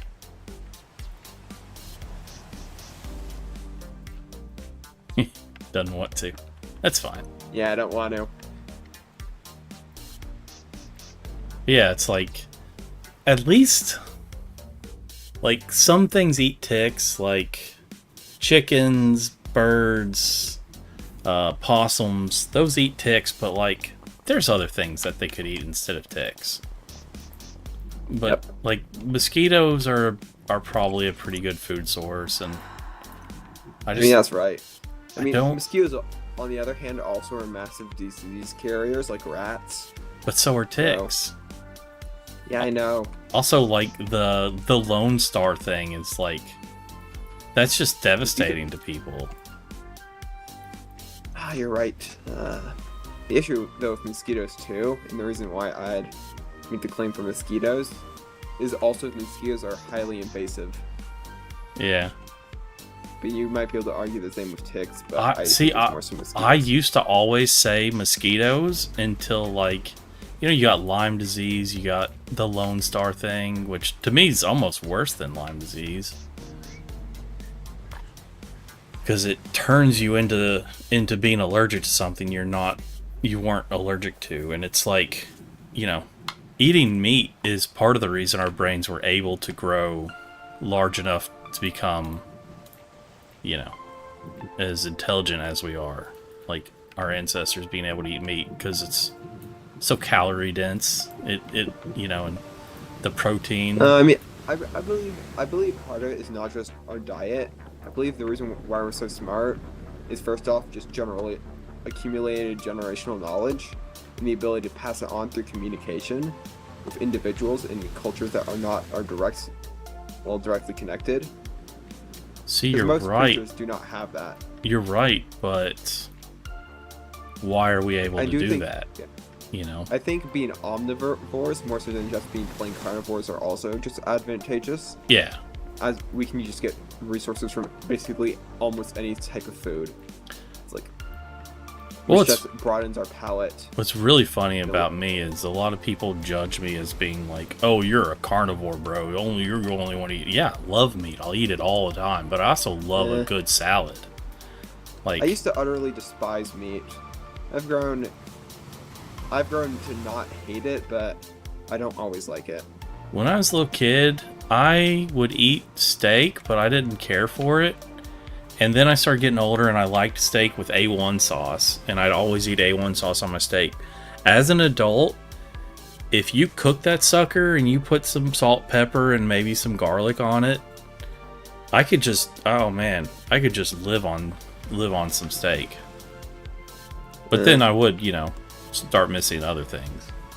Roughage and everything. As I've grown older, I've grown to appreciate meat more and like the flavor more. Yeah. But even still, I don't always think meat is just the best thing ever. One thing I do think is getting it cooked. Best had sparingly. Getting it cooked the best. Oh yeah, no. If meat's not cooked properly, it's utterly disgusting. No, I mean It is repulsive. find the temperature you like it cooked at. Because for me, medium rare is just like I used to always get it medium, but medium rare has like 10,000 times the amount of flavor that a medium steak has. Oh yeah. It's kind of the blood. It's like the fermented blood that gets added in. It's actually the same with most things. What do you mean about It's hard to explain, but whenever we have like certain poultry, like my family will set aside some of like I don't actually know the exact way, but we cook it in a way to as it loses fat in like blood and other, well, mostly fat, just other parts of it, and it becomes liquid. We collect that, and we add a little bit back on, and it restores a lot of flavor. Yeah. That's cooked But when out of it. when you cook a steak and the red juice that comes out, that's not blood. Yeah, no, it's not blood. I'm just not good at cooking to know all the cooking terms. I am someone who when trying to cook, evaporated an egg. My favorite is when people are like, "Oh, a tomato's not a vegetable." It's like, yeah, It's a usually lot of as things are vegetable not. in cooking. I would argue that a tomato is a vegetable. As used in cooking, it is a vegetable. Well, no, because a vegetable is purely a culinary term, so you're only using the term vegetable in cooking. Yeah, that might be. I'm pretty sure something to do with the seeds. to be Well, fully it's a honest. fruit, right? But most Yeah. things are fruits, Like, It's kind of hard to say this because the connotations have changed over time along with the expectations, as these terms that might have originally been culinary have evolved to be used also in scientific ways. yeah, but vegetable's not a scientific term. Vegetable's purely a culinary term. I'm pretty sure like vegetables, a general term, catch-all for certain types of food. Yeah, know, culinary fruits though. have- It's still a culinary term. I mean, that's kind of true. Like vegetables that have to be edible and digestible to humans. There's also something with like seeds that vegetables have, because they can further break them down to like roots, leaves, grains. This seems like something that should be Googled, honestly. I should probably Google. But And by Google, I mean research, because Google no longer works. Google hasn't been AI sloth. great. Oh yeah. Even years ago though, Google hasn't been the best. It's been Google has the most recently been popular, just not just a freaking. Yeah, It used to it's be just been not great. that good. Google used to be great. Heck, probably before you were born. OBS Quest. Ops Quest? What? Why is this here? Like, I understand it's one of the quest lines. I don't know what it's meant to be, though. What is it? It's like, it's Ops Quest.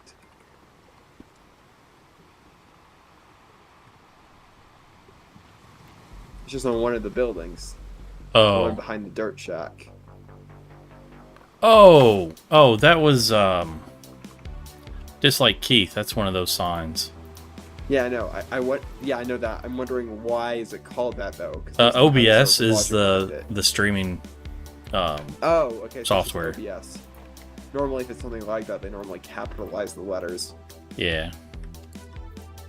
That's what was throwing me off. Oh, is this the free gear chest, or are they costing people? Because if they're costing people for this, it's... I think there's a new free gear building. Oh yeah, is this it? That's a really nice building. Yeah, Mop built it. Mop's a really good builder. Yeah, Mop has become surprisingly good. Because like, at the start he was okay. I gave him a few pointers, and he's like, "I've locked in. I am now Korean." Yeah. Junior. He was already pretty good, and they just said, "You should try adding a bit more depth." He's like, and then instantly his builds have increased. He takes dramatically. constructive criticism really well. Yeah. Like, Mop is very good at it. And he's, so young too to be able to. He's going to be a really good builder. Yep. And I'm not very good at building, unfortunately. Yeah, all your builds for some reason smell like farts, and we can't figure out why. It's a computer. How do you smell things through the computer? Hey, Conquest, I hate to tell you this, but those who smelt it are the ones who dealt it. Oh, for sure. You're probably right. It's Also, surprised that Plinko managed to deal with the warden pixel left at his base, because it's not here. I killed one or two. Okay, then you dealt with it for him. I don't think Plinko's been on for a while. He needs to get on, considering he's paying for the server. Yeah, I know. That's so crazy that he gets on like once every 3 or 4 months. He pays for it, and is never on. I know, like there's no way I'd be on so little if I was paying. Oh, I just rubber banded. Call The Plinko. connection's fine. That was strange. It's really nice of him though to cover this for us. It'd be Thank cool if you, he was Plinko. on more. That's why whenever I do the Among Us reminder posts on Discord, I always tag him separate to try and get him to show up. I mean, he's also just not in any of the other things because he's Discord manager. So I don't know if pinging like a trial member or member actually pings him or not. What? Oh, I see what you're saying. I hadn't even thought of that. I was just being obnoxious and pinging him separately. You inadvertently are being smart. Yeah, apparently, just I'd rather be lucky than good. You could be lucky at everything. You can only be good at certain things. I know. Foxy's working great, by the way. Oh, you like Foxy? Or you're liking yeah, no, it? it's just slightly better than Distant Horizons for this device. It's already stronger than the other one, so it just works perfectly fine. Kind of my opinion is like Bobby, then Distant Horizon, then Voxy's kind of how they came out. So my thought process is Voxy's got to be the better of the three because it built on the bodies of its predecessors. Yeah, makes sense. It's not necessarily logical, but it kind of has a logic to it that might be false, but you know. YOLO. I came to do something in my base, and then I just forgot what I was doing. I'm just gonna go back to where I was before to figure it out, and oh, that's what I was getting. I remember I was grabbing.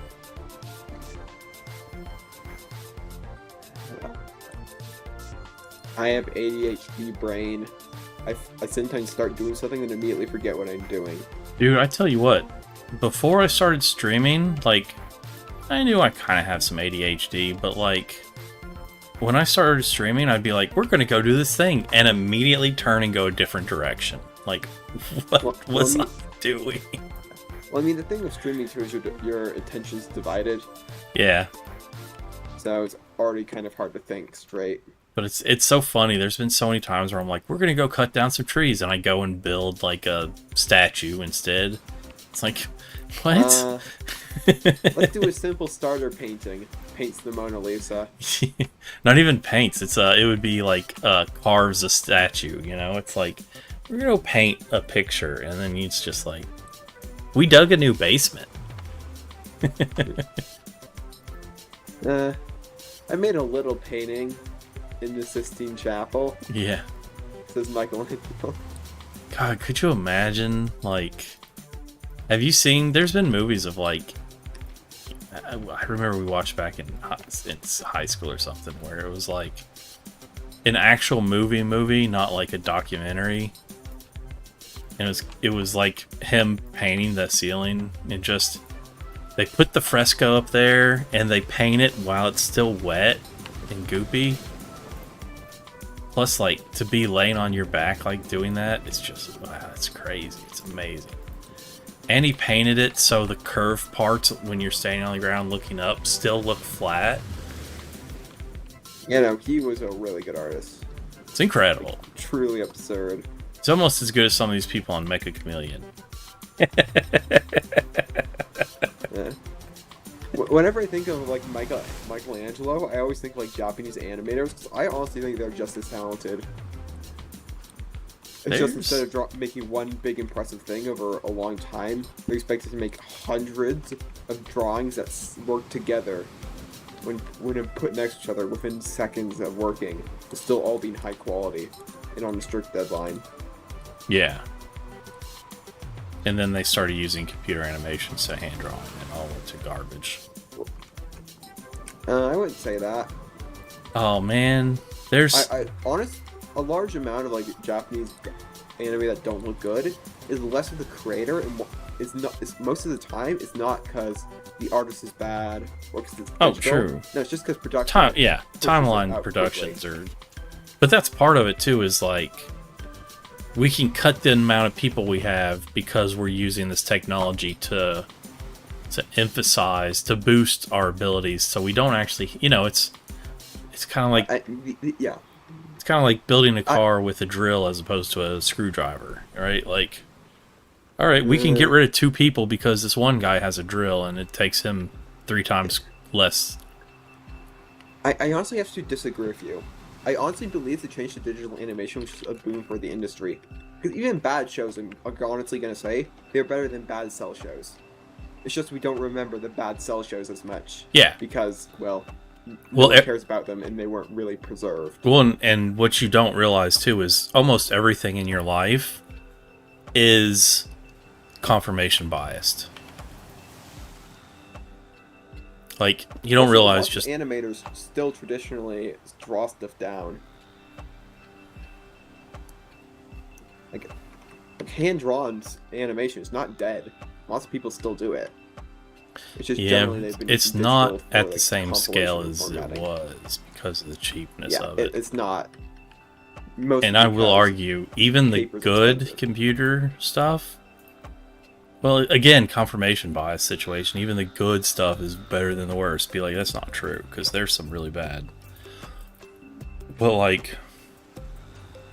It feels like there were a lot more memorable animes when hand drawing was being done than, like... Of course, it's super saturated now, too.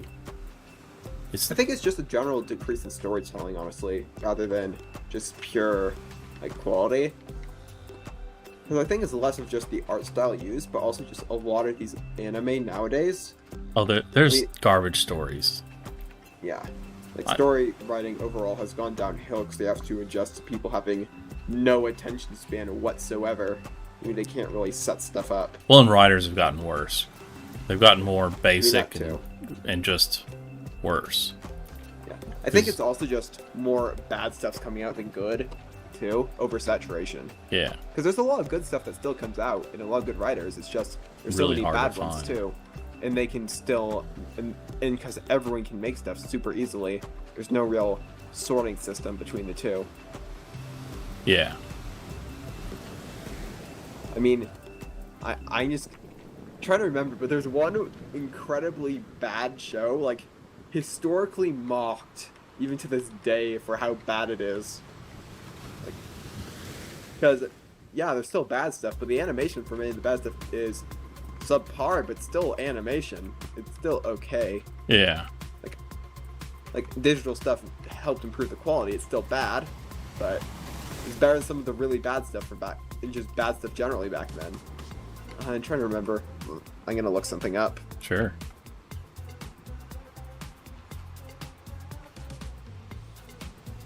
Tell you what, if you've never seen it, check out Neon Genesis Evangelion. That is such a Based. that is such a good anime. And I really like the rebuilds too. And a lot of people don't know, but it's a sequel. The rebuilds are a sequel because it's kind of a time loop situation where all of the Evangelion. I watched the original Evangelion. yeah. Like the whole thing is basically the author of the story. Well, not the author, but like the chief animator who created it. Yeah. Basically wrote it to get over like psychological stuff. It's basically a therapy session with himself. True. Which really comes through at the second half. The final part. But people don't realize, like, at the end of the story, they always reset. Like, basically, Shinji gets a wish, and he resets the timeline, right? And it always resets to where the Evangelions still happen until the rebuilds, where he's like, "I wish for a world where there were no Evangelions." So technically, even with the manga and the Goofy games are all within the same timeline because it's a time loop situation where once the story wraps up at the end, he gets his wish to reset everything, but he always resets it kind of back exactly the way it was, so nothing really grows until the rebuilds where he resets everything without the Evangelions. Yeah, it's basically like, the whole series is basically just the author's therapy session. Yeah. Like, I'm trying to remember the show now, but yeah, I've seen the original Evangelion. I've not really seen the follow-up movies and stuff though. Just the original. Well, the cool thing is the first two rebuilds follow the story from the anime, right? And then instead of, I don't know if you want spoilers or if I should spoil anything if you watch it. Yeah, no, I've only seen the original series, like the follow-up stuff. But the rebuilds, they kind of take a turn at the third movie. And there's definitely there's one character that shows up, Mari, who's very much like a fan service kind of character, but not exactly, but sort of. But she's probably the only Mary Sue that people like. Oh yeah, by the way, I went back. I finally figured out the bad anime I was thinking of. Yeah. Like, historically terrible anime here. Charge Man Ken. Never heard of that. Sorry, I think it's Charge Man Ken. Like, it is incredibly bad to a hilarious degree. Like,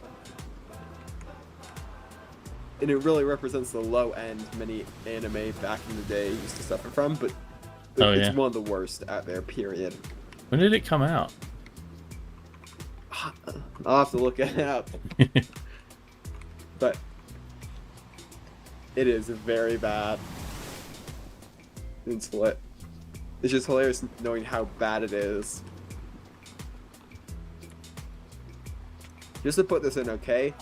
Within like the animation stills, like when they're capturing like the frames, physically putting it all together. Yeah. Occasionally there's just a hair in it.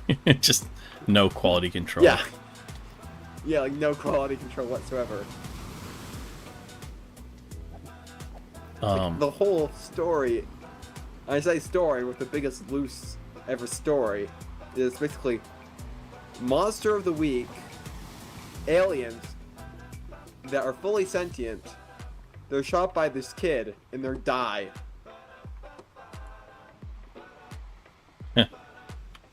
Oh, another good one, which is just a movie, Akira. Oh, that's so good.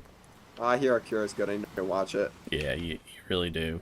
What's crazy is when I was like 10 years old, there used to be infomercials on TV to order it. Because, like, there was no anime. Like, that was like almost an experiment. Somebody had just like imported it into America and they just, had no way to distribute it. So they were just like, infomercials. Like almost the original anime boom entirely was driven by piracy. Oh, yeah. 100%. It's one of the reasons why piracy is still so tied to the medium in general, that in video games. I think video games is more so that I want a thing for free, whereas anime was, we can't get this. I think video games were less. I think it's more the free, but there were plenty of examples, and still are examples of games you just can't get, though it has decreased significantly. Of course, one thing, I don't know if you know this, but have you ever heard of shareware? No. Shareware is, like, people were making video games back in the early 90s, and they just wanted their game out there, and it was called shareware. They wanted you to share it, as in, like, almost like pirating. But you would have a floppy disk, and you give it to your buddy, and they'd copy it, so you'd have a copy, and you give it to your buddy, and they copy it. And it was literally called shareware. They just wanted their games out there that they didn't care that they weren't getting anything for it. They just wanted it out. Because piracy isn't always bad either. Like, everyone looks like piracy, oh, it's evil. No, piracy is typically either A, for people who can't afford it in general, B, because it's not available in the country, or C, because they're a terrible person and want it for free.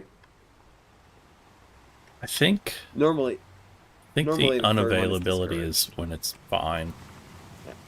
Like, the best, I actually wrote a sort of, not like a college thesis or anything, but I wrote a small college paper on piracy. In general, I believe, from that research from it, that piracy is less driven by, oh, I want this for free, and more price and demand. Yeah. Where the price, like the demand, for, like the person wants it a lot, but they're not willing to pay like the dollar price, so they're paying an alternative price. And that's the risk of downloading a pirated copy. So the price they perceive as lower. Because Or more worth like I the said, game is itself. I agree with piracy when it's a availability situation, like when a game company takes servers offline and you can no longer play a game, then piracy's fine, in my opinion. It's like, if they're not going to provide you with the game, then you should be allowed to pirate it. I mean, the whole thing too is there's different views depending on where you are in the world. As in Japan, piracy law is, well, not the full law itself, but a lot of the culture around the law too, and the law itself are very different. Yeah. I saw actually a very interesting video on it, and why like Americans and Japanese are unable to get along about their views of piracy. Why they're so different. I will say a lot of piracy is because I don't want to pay for a thing. That I want is true. I want a thing, but I don't want to pay for it. I think that's a majority of piracy. I think And it it's depends on the product, oftentimes but for a it's majority of oftentimes products, younger people too, because especially like they have less access to Yeah. money, and they I have can confirm that for you. Yeah. During the study, during a study I cited during my thing, it was found that young people pirate media way more than old ones. But it also has to do with brain chemistry, because you're looking at the chance of getting caught for pirating something is, getting the thing is Once less of a... someone pirates something for the first time, they're more likely to pirate it again in the future. I also researched this. Hmm. The big thing, though, I also noted is that all along with just people who are younger pirating more? People from a lower income bracket are also more likely to pirate, Yeah. and it comes sort of in where a lot of pirates are the people who would not interact with your product if they didn't pirate it. Which for some people can be good or bad. I would say that's probably pretty true. Yeah. So it becomes a question on who has the right to culture and just art in general. The people who can afford it or anyone who truly owns a work of art. I The mean, creator, the company, rights holders, the customer. if you have a contract with a person or with a group, then, you know, it's one of those things where you have people that get upset because, you know, let's take this Mecha Chameleon thing. What if they were working for, this person was working for a company and they created this game that sold, you know, 10 million copies, and they're like, but I did that for you. And they're like, yeah, we paid you to do that. It's like they might feel entitled to all of the profits of this game that they were paid to make, right? Yeah. But at the end of the day, if I pay you to make a thing, you don't necessarily have claim over that because I funded your, you know, I was your patron. Yeah. What the hell? It's an interesting dilemma because a lot of capitalism hell just is happened? basically a lot of capitalism is basically people making up rules and deals with each other. Just to had try a and spider. create some sort of Oh, I structure. must have gotten hit with a spider and a creeper behind me at the same time. What happened? Just popped it, like a spider was walking up on me and I popped my totem. Like, the spider hit me and I popped my totem, and it's just like, what? I mean, the spider could have also had a potion effect like strength or something. Do In they? hard mode, they can't have that. In hard mode, spiders can rarely spawn with potion effects. That had to have happened because I don't see any creeper holes. That's... I need to clip that. That spider just would have one hit me. Like, I don't know your full situation. I had full but yeah, hearts. Spiders can spawn with potion effects. One of the interesting ones is invisibility, because you can still see their eyes, but the rest of their body goes invisible. Yeah, that's the more commonly known one. But yeah, I was just about to fight the spider. He hit me and I popped a totem, and I don't even see any other mobs. And there's no creeper holes. Yeah, that's probably what happened, though. I I'd say can't be you're fully right. sure because I was not there. Like I said, I don't see any sign of anything other than that spider that I just killed. It had to be. Spiders can be very dangerous if you're not careful. Apparently, he just Most of the time they're not. He just one hit. He would have one hitted me. Like, I'm not wearing a chest plate as normal, but like still. Yeah. Even brutes take 2 hits. That dude was not playing around. That spider was out for blood. He sure was.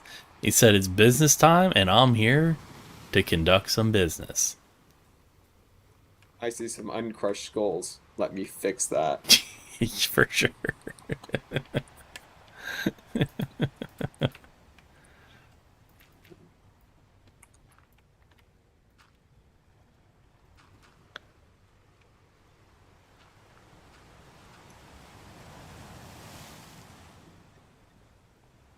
I saw someone calculating the value of every single link and trying to figure out what it would be like in our current day value of cash. But I have to critique his video because he wasted his time critiquing Link's Awakening's cash. Oh, How he much was. value Link from Link's Awakening would it have? And are you good with spoilers for Link? Sorry, Yeah, I don't my mind. voice is dying. I don't. Are you okay? I don't mind spoilers for anything. Yeah. Nearly. Okay, anyway, the whole game technically takes place in a dream. It's kind of weird. It's dream but not dream. Yeah. But overall, the main point of this whole thing is that at the end of the game, Link loses all his items. So it does not matter either way, because Link doesn't keep anything he gets on the island. Link's Awakening is also one of my favorite Zelda games, if not my favorite Zelda game. I had a bad initial introduction to the Zelda games. I had a original Nintendo, and it came with Legend of Zelda 2. Ooh. So like, yeah. And I was Sorry for little. your loss. Yeah, I was little, so like, if it had been Legend of Zelda 1, I probably would have loved Zelda growing up. I probably would have grown up loving Zelda.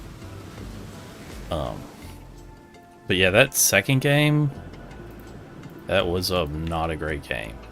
Yeah. And especially being a little kid, because there's parts where it's like, I just couldn't figure out how to get past, like, the early area or something. Or I wasn't good enough or whatever, but still, it's just like, the game did not, it really put me off to Legend of Zelda stuff. I will give Zelda 2 one thing. It did inspire Shovel Knight. It inspired what? It inspired Shovel Knight. Shovel Knight? Yeah. It's one of the first big indie games. That It's sounds an old, vaguely NES familiar. Inspired. It's an old NES inspired game. That's really good and fun. It was quoted by the developers, inspired by Zelda 2, is then some other stuff they also said that I can't remember off the top of my head. I think like Mega Man. I don't remember. My head is mentally. Where is? I don't know. Yeah. Well, a good game as an example of shareware. There's a game called Commander Keen. That was like a early platform computer game by id Software. Good example of shareware I can think of is the DS download play. You basically can download sort of like small demos of games from people who own the game. And it's typically used for multiplayer where one person can own the game and other people can play a small little like demo version to play with their friend. See, this was people making games, just like Commander Keen was a free game. You could just have it. Like, you could just copy it and it was totally cool. But id Software, you know, known as the people who made Doom, all this stuff. Ooh. And I think they made it so like everything from their games are connected. Like the Wolfenstein guy is related to the Doomslayer, and even Commander Keen, which it was a neat story. It was like there's actually a few of them, but it was basically like you're a little kid and you have to go to bed, and like the game takes place in your dream.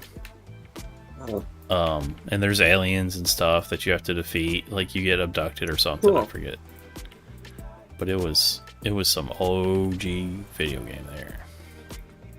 Video gaming, yeah. I'm gonna go grab some food. All right, give me some too, please. I don't know. It's all right. Chipotle. Last time I tried to throw food through the screen, I got pulled into an alternate dimension for a few days. That's gonna happen. You have to expect that. You have to plan for it, you know? Trying to use screens for interdimensional travel is not a fun idea. Yeah, doors Typically, work you need more better. than just a visual link to connect you to alternate worlds. Doors work so much better for that. Yeah, I disagree. I think the best thing is just punch a hole in the fabric of reality and space-time itself. Punch it or cut it, because I feel like cutting probably... that is fair. Cutting is a bit hard because you need a more specialized tool. Yeah, but punching, I mean, it depends. gotta be pretty Punching, you need strong. a lot of strength, that's true. And it's kind of a hard thing. Like, if you're strong enough, punching is a bit more convenient just to do anywhere because you don't need to pull out the tool, but it's a lot harder to physically do and a lot more energy. Meanwhile, cutting's way cleaner too. way easier to fix on the fly. Well, and you could even argue So that people can follow you. cutting is even easier for someone that is stronger too. Like, That's true. just because you're strong enough to punch a thing doesn't mean cutting's harder. You know, it would actually mean the cutting would work even better.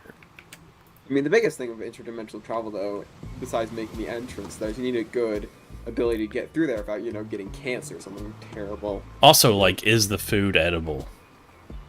It depends on the dimension. Exactly. Interdimensional That's- space does not typically have food. You do need to bring food rations, depending on if you know And- where to go or not. Sliders. also Oh man, Sliders was such a good show. It just brought back memories. First few seasons, at least. The hardest part about interdimensional travel is knowing if you came home or not.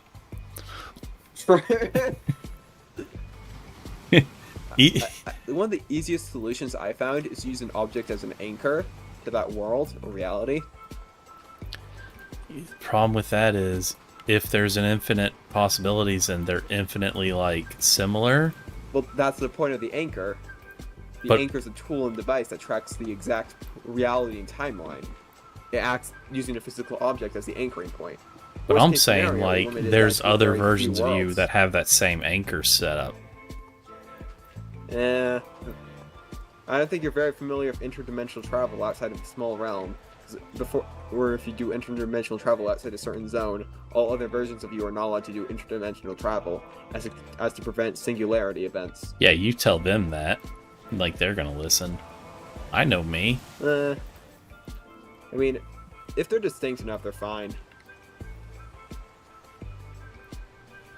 But a lot of the time, it's not the best. Like, if two versions of the same person are there and are too similar, they tend to merge into one person. Much like timelines. Or if there's a timeline without Noodles and a timeline with Noodles, if the timeline without Noodles gets introduced to Noodles, it typically will just, within a few years, merge into the timeline with Noodles, once they get enough similarities. See, I disagree. I think even if you bring Noodles over, it's just it would create a divergent line. Not it wouldn't. There wouldn't be a merger. There would be another divergent. It merges when it becomes exactly the same. Is the point? The Noodle example is a pretty bad example, Yeah, to be fully honest. yeah. But I'm If there's saying a world with one red cup on a table and a world with a table, if you put a red cup on the table in the same spot, the two merge into one world, for example. See, I would Because they're the disagree with exact that same thing. thesis. I would disagree with that thesis completely. Because I would say that now you just have two worlds that have a red cup on the table, but like heads land on tails and tails land on heads. Might be the big difference. They're still different. Yeah. Well, if there's a coin flip, it will diverge again. Is the point. If there's a coin flip after the worlds have combined, they will split apart again to two new different worlds. See, I would say that they only branch. They never combine. The issue with them only branch is a giant black pit of non-existence at the end of the timeline. You Well, meet a that's time always traveler, there, they'll though. always tell you about it. If you ask them, like, how far in the future can you travel? It's like, until there's a black void and nothing exists. I actually would That's what say all time it'd be a travelers white have. void when everything collapses into a single point of It's a pure dark energy. place. I mean, you're right. There's technically two endings. There's one of matter and antimatter, where the matter one glows brightly and the antimatter is just pure darkness. It's very confusing, though. And it's just easier to consider it just a singular point. Because also reports have varied, and I've not been there myself. Very few people have been there and came back, so don't hold yourself to a high Yeah. standard like that. The gravity is really strong. I've met like 5 people who's been there and back. And one of those people's literal job is to defeat deities. Hmm. Who are How's he doing wildly now? creating alternate realities. It's a she. Well, are you think. sure? I think it's a she. I I've would- not seen her in a while. I would argue someone that can It's do either that she or they. is I and don't it know. is a I don't they. keep track. It's more they thems, Yeah. or maybe a them there, like a cowboy version. I mean, another entity I can't say the name of goes by it or the. Just a bunch of vague statements like, it is the great, it is the, like, it's here, like, nope, like, it's like no personal nouns. Like, it uses like, it sort of objectifies with its pronouns, just state how powerful it is. Like, it's the royal we to taken to such an extreme level. Well, it's a situation where, like, Cthulhu's not a him or a her. It's an it situation, you know? It's beyond that. That's the best way to describe it, yeah. I mean, like, those are some weirdos, like the higher dimensional beings can't possibly exist in such a simple description with a simple... Except the bookkeeper. They're kind of easy to describe. They collect books. It's kind of in their name. I've been to their library. I left their library really quickly because I was scared if I took a step forward I would lose the exit. Yeah, it's like the best way to describe it is an infinite hallway of bookcases. Every single page a different book of every single possibility. Like, here's a book of 1A. Here's a book with 1,000,000 A's. Do you like horror games at all? 2000. It depends. Sometimes I get bored though and don't like playing them. So there's a free demo on Steam that Dash and I were playing called Project Doors. And it's basically like interdimensional travel between, you know, different, well, even within the same, like, you know, there's very SPC, very kind of backroomsy kind of stuff. Okay. You might like it. I'm gonna be honest. I do not like the back rooms as a story setting. Like, a lot of the time, how it's portrayed, at least, like, it can be a good story setting. It's just it needs the right story. We're just trying to use it as a default story setting. It does not work because the characters are not aware of the setting. If you try and treat it like they are aware, nothing really happens. Or if you just take a random person and throw them in there without any knowledge of the back room, so you're gonna, like, you have to write a story of them being lost in that place. Yeah. And a lot of times, story writers just don't account for that. It just breaks all immersion. So what you're saying is the problem with the backrooms is the person that usually is the, you know, the player character, let's say. The storyteller. Yeah, like, isn't in a mostly position D&D. where they would know what's going on with the backrooms. Yeah.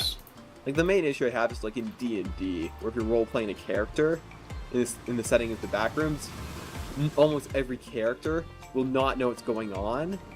And lots of the time, the D&T... They're metagaming, is what you're saying. They're essentially going to be metagaming to be able to do anything. Yep. I once had a D&D session in the backrooms. I quit fairly early on. So I was playing a character, okay? And they couldn't leave the area.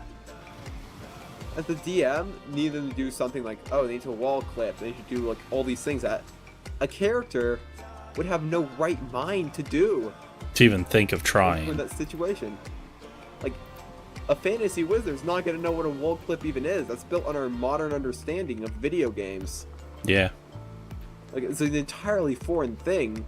Like, the only close thing I could think of is, like, burning yourself and facing through a wall using, like, a spell. But even then, it's, like, magic. They have to cast it and stuff. They're not just expect it to be done through, I don't know, walking into the wall by default. Yeah, your point is they wouldn't even have a frame of reference to even do that thing. Yeah. To think to do that thing. Yeah, that's a good point. Like, it depends on the writer too, because if it's a story, a lot depends on the writer. That's that is a loaded statement. But like, if the writer knows what they're doing, they can make it work. But it's not like a free pass, like most people think it is. Where they're like, oh, I use this as a creative area, and then they make a character somehow know information there would not be privy to. Yeah. Like, the good content of backrooms I've seen, they either A, play into the character and not know what's going on, and then don't follow the exact rules of the area, make sort of their own version that's slightly different, and play into the sort of cosmic horror and trippiness in not knowing what's going on, but the audience does know because there's sort of like a disconnect. I'm trying to remember the exact writing term for this. Where I'm trying to remember the term for this, where something the writer the reader understands, but the character doesn't. Yeah. Information. I'm trying to remember. Like, there's a name for it. I'm forgetting. But it works like that to build horror for the people because they know what's going on, but the character in the story doesn't. Yeah. It works in that situation, or it works in a sort of cosmic horror. It doesn't really work too well outside of those. Well, I was watching something on YouTube the other day, and they really summed up the idea of cosmic horror. And the problem with it is, you know, you can see into the void, but if you don't even understand what you're looking at the void in, then it's not going to affect you like it would. You know, like, you can't go crazy if you don't even understand what crazy is. Kind of a situation. Like, cosmic horror does not work unless the setting's like somewhat sci-fi adjacent. It needs some sort of sci-fi for cosmic horror to even work. And they actually even talked about the Cthulhu-ness of it is like, what if you were an ant and you were turned into a human for a day, and then you were sent back to being an ant, and that's kind of where the cosmic horror of it would be. It's like you now understand this insanely higher amount of things that you never could have possibly understood before, and nobody you can talk to can possibly understand what you're talking about. Yeah. Yeah, I want to rephrase what I said when I said a sci-fi setting. You need a more advanced society setting for cosmic horror to work. Sorry, not sci-fi. Yeah. You need some sort of advanced civilization, in a character to be somewhat intelligent and grounded in that setting, and you need the reader to understand the setting too, to some degree, to understand how different it is. Well, because if your character's so stupid that they can't pick up on the setting, then they can't go crazy from it because they don't even they don't have the ability to comprehend that they should be going crazy. I use sci-fi as an example because it's one of the easiest genres to do it in, because it's like you can already stretch the reader's logic to a certain degree while still keeping realism.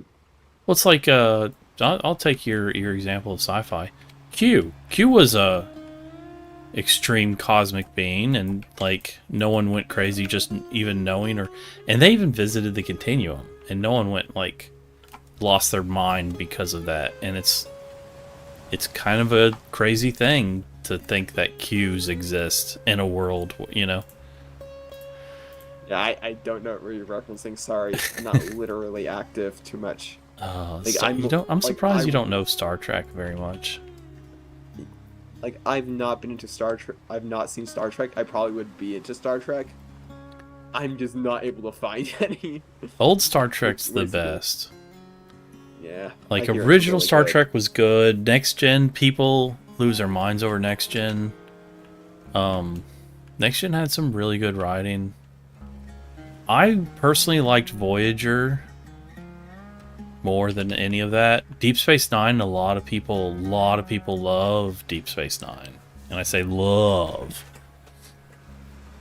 But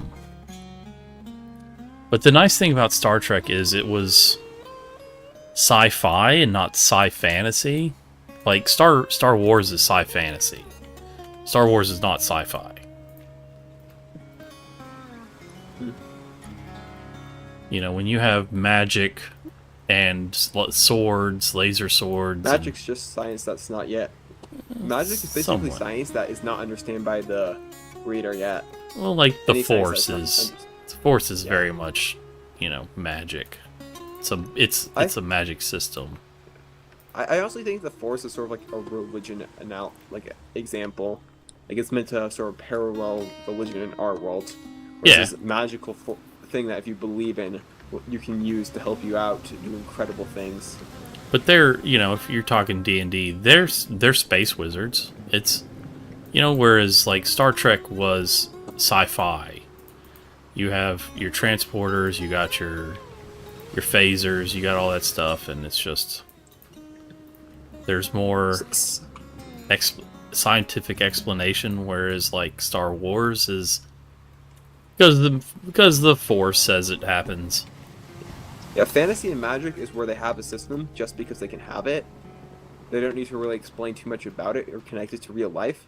Sci-fi is taking like elements of real life and science and sort of like twisting them slightly to while still keeping them believable and understandable. Like, yeah, one of the greatest tools for sci-fi writers are just black holes. Because if you need anything done and you can't figure out any explanation, use a black hole. Oh, I hate when people use black holes, because like we actually understand what black holes are, but so many people that write don't. In writing, in writing, black holes are just considered something. Well, they're most of the time they're considered wormholes. They mix up, and it irks me to no end that black holes and wormholes are basically completely confused. Like, you cannot connect two black holes together to make a wormhole. Because if you think about what a black hole is, it's just a super dense star that the only, you know, the radiation, the non-visible light radiation can get out. So you can't, you know, it's a wormhole is folding the piece of paper and punching the pencil through. A black hole is a bowling ball sitting on the piece of paper. And it irks me to no end when people are like, we just take two black holes and we connect them.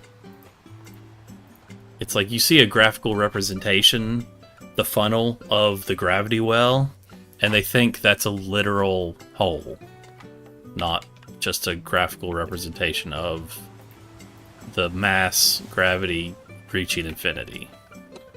It's just overall in sci-fi, black holes are just an easy explanation for things. Yeah. Even if we do understand them, it's still very easy to just use them as a just overall explanation for any system.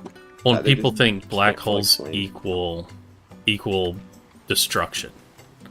Like, black holes are just so not understood that you can basically fantasy setting. If you want to have like an explanation for magic, put a black hole in the sky and say that's where magic comes from. Because you could hold a black hole in your hand. Like, if you had a pencil and you crushed it into a black hole, you could hold that in your hand. It's still it still has the weight and mass. The gravitational pressure kills you, of course, but no, because it still has the same gravitational force as the pencil. Oh wait, no, you're right. Sorry. It would change no more. The gravity of the pencil turned into a black hole, even though it's small, would still have the gravitational mass of a pencil. So it would probably blip out of existence super quick because of. Not necessarily blip out of, but like dissipate, whatever. I think the next person we invite to Endercraft needs to be an astronomer, so you and them can have an incredible discussion about black holes. I love the shader pack I have, Solus, with the black hole in the end. Because to me, the end is just space. Yeah. Solus? Solus. Oh, I'm using that one too. I love the... Okay, one thing you might want to do is change your end cloud. You can change how thick it is. And if you've not done it, I suggest you turn it down a lot.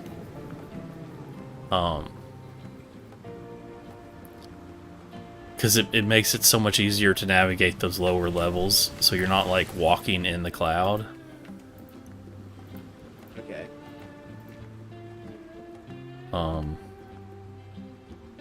But the black hole in the end, I love. Because to me, the end is... It's literally space, and it's so funny when you point things out. Like, there are spaceships. They're flying ships in the end. They're literally spaceships. I'm gonna be honest, okay? Yeah? I do not think I've been to the end since Bedrock. Oh, really?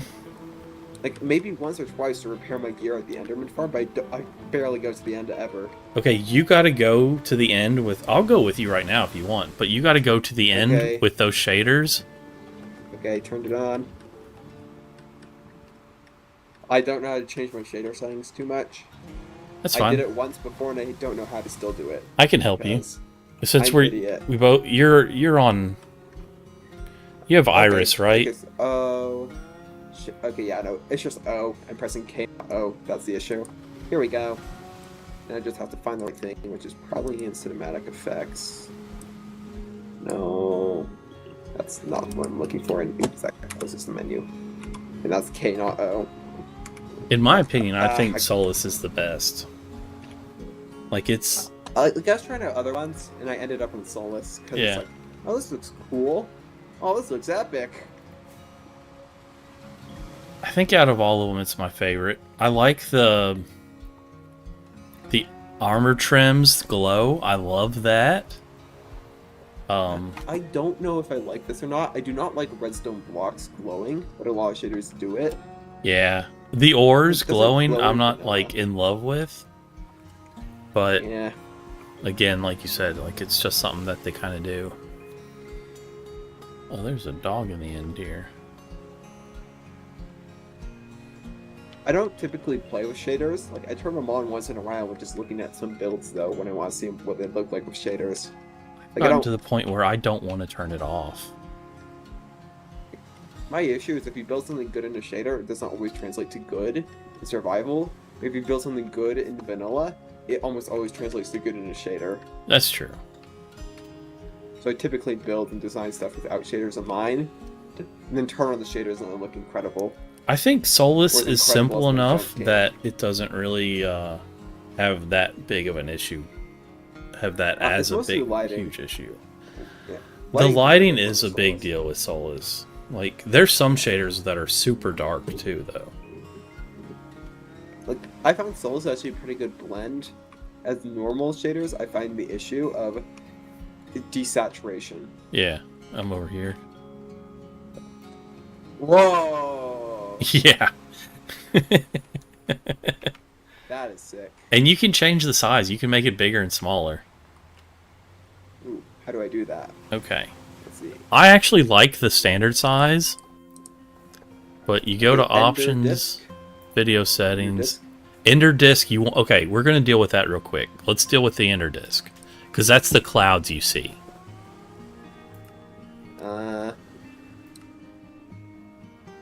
End disk. Okay, you want to turn the opacity of the end disk down to 0.3. You're gonna appreciate that more. Oh, I just see the clouds now. I did not see those before. So the clouds are the end disk. So you want to make those a little less dark Yeah, no, those are. or less thick. I like turned off the shaders. I keep hitting K instead of. But yeah, I don't like those. You're right. Let's. Yeah, atmospheric. 0.3 keeps it like none at all looks bad because the top and the bottom are mirrored perfectly, and it's super obvious without a little something.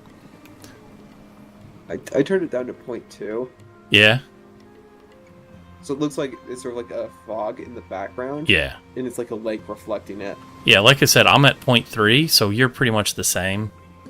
But the one thing is, the Enderman farm is so low, it's inside the disc. So, Yeah. So I've fallen into the void because somebody made a hole in the Enderman farm platform down there, and the fog was so thick I couldn't see there was a hole. Yeah. That's probably smart. So As I the said, I've not been to this end with the shader on. yeah, Ever. so the lower Oh, setting yeah, yeah. plus, oh man, this is so beautiful, just with the black hole and everything. Well, next season I might build my base in the end just because of the shader. Yeah. I changed my entire plans and just moved my entire base to the end instead. Oh, did you want to make the black hole bigger? Oh yeah. I would. I probably could find it if I. It's probably in.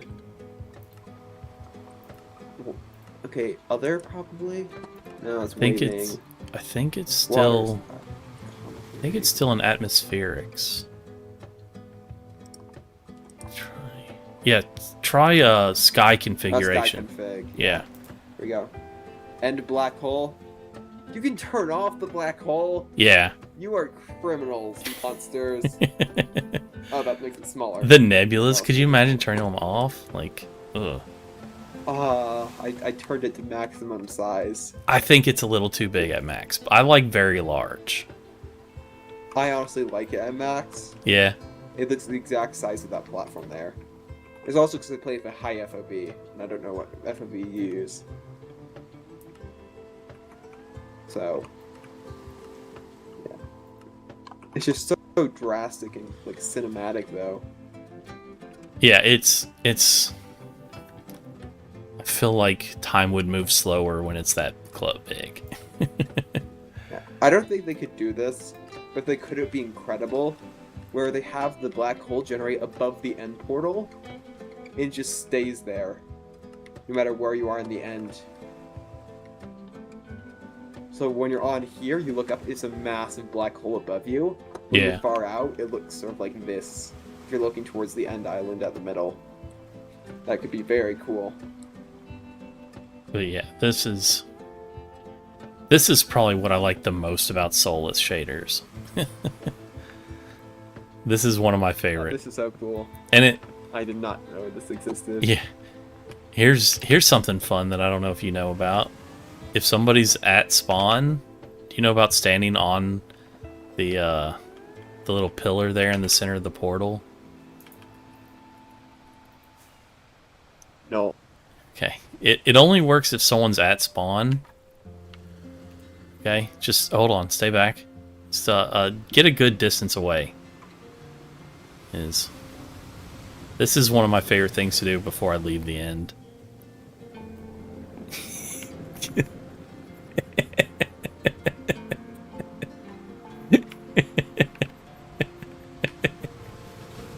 Because they immediately despawn when they reach the other side of the portal. But if someone's at spawn, they stay. If somebody doesn't know this is happening, it's just hilarious. Because it's like all of a sudden, there's 100 Endermen at spawn. Oh, no, it's taking me back to my base. I forgot you have to throw a pearl in. 1 second, I have to go run to spawn now. Oh my gosh, these trees look epic in this lighting. Oh my gosh. Like I said, I don't even want to turn it off. I did not build with this in mind, and I've not seen it with this on. I just turned it on, and at night it looks very cool. Oh yeah, night is so and you can raise the clouds. I raised the clouds so they're at the very top of my tower. And that puts it kind of higher than Weave's base too, so you can still see all that. I do suggest raising the clouds. Honestly, I unfortunately cannot run Solus all the time. I don't want to put that much pressure on my device. Yeah. Like I might be able to, but it's a nice treat. Computer at low operating. Oh wow, the sea lasers glow blue in this. It's like bluish white. Yeah, that's one thing I'm not in love with. The frog lights too also glow. Their colors. Colored lighting. Colored lighting actually is very cool when you intended. When intended. Yeah. When you're just like, oh, I'm using these blocks because I have an excess of them. And then you turn on shaders and it's like, oh, you just use green lights because you had them and they all just put off light. But now your build is green when you didn't intend that. Mine are pretty fine because I use lighting intentionally. Because I always imagine what it'd be like with colored lighting. Now you don't have to. I mean, I don't have to, but I always just try and use color-coded lights. No, I mean, you don't have to imagine. Yeah. Because I do know some shaders have colored lighting. And I know that Minecraft has been working on making colored lighting in vanilla. I don't like the candles are colored lighting. I think they can be very cool. I mean, it doesn't make much sense, but it can be very cool. No, it's definitely a neat thing to do, and it definitely adds extra functionality if you want to build that way. But, like, to me, frog lights make sense that they would be colored. But a candle is just a fire. Why would a red candle burn red versus a green candle burning green?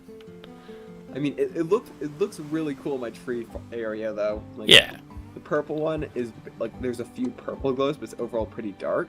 With a warm sort of center, because the lanterns are there. The yellow one's basically just irradiated with yellow light in the dark here. This is the yellow candles. It is very irradiated, which contrasts well with the purple next to it. The redstone blocks glow, making the top very red, while the bottom has all the green copper lanterns. Just wait till you see Terrence. Yeah, no, Terrence is just emanating purple. Yeah. Oh my gosh, this looks really cool with shaders. Like, oh my gosh, this looks cool. I'm pretty sure that sea lights are generally white light though. It's like sea lanterns. I could be wrong though, but I think they're mostly white. Yeah, I'm pretty sure that sea lanterns are just white. It looks like this is just white light. Like maybe a slight hue of blue, but it's pretty white as a light source. So yeah, you might want to just change to using sea lanterns. Definitely not trying to sell more sea lanterns here. I like the yellow frog lights because they kind of just put off that warm sort of... What's the... Yeah. I can't think of the Kelvin temperature. Day. Boo. I tell you what, I want to do... Because, you know, I've downloaded most of the world. I want to do one of those 10-hour to sleep tooth videos where it's just like a view of my tower with Weaves building in the background and Plinko's building off to the side. And it's just the nighttime with the crescent moon there off in the distance. And the big problem with volumetric clouds is they don't work on the same system that the regular Minecraft clouds work on. They're like connected with the night sky essentially. So if you pause the time and the night sky freezes, the clouds freeze. Whereas your normal Minecraft clouds don't. But normal Minecraft clouds do not look as good as volumetric clouds by far. I'm gonna say this now, okay? The one issue I have with Solus shader is my sewers. It's kind of a problem I have with all shaders. Where my sewer area beneath my town honestly looks best without shaders. Because Yeah. with shaders it looks kind of clean with the white light. Hmm.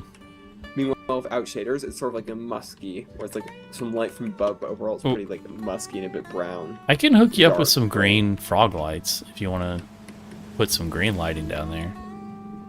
Well, the issue is the lights are shared between the roads and down here. I already have plenty of green frog lights. I'm using green frog lights in my storage system, which works well with the warped wood and the skulk. Yeah. Because the warped wood also glows. The veins glow. Oh, I also really like the shader on the skulk sensors. Sort of like a grainy texture. Oh, no. Interesting thing is, you have a shadow. No one else has a shadow. The system only renders your shadow. So everyone else is a vampire. Something That like will that. really help next season. But Next now, season, playing to be the villain. but now I can see my shadow. Does that make you a vampire in my eyes? Everyone's a vampire but yourself. Yeah. Kill everyone. It's like a game of... Here's the tip, okay? If you put a stake through someone's heart, you don't have to worry if they're a vampire or not, because they'll die either way. Okay, so... Have you ever watched the show Supernatural? No, I don't watch TV. Well, this is a show that's been off the air for like 5 or 6, 7 years. Conquest, you should know this about me. I don't watch television. But Like, if the- it's a relevant show that you never heard of, I know it. So- if it's a common show that, or even somewhat obscure show that you know about, I do not know it. so do you know nothing of Supernatural? No. Okay, it's two brothers drive around the country, kill monsters. Okay? Okay. Sounds like 20 other shows I know. Yeah. So the way they kill vampires is with a machete, cut the head off.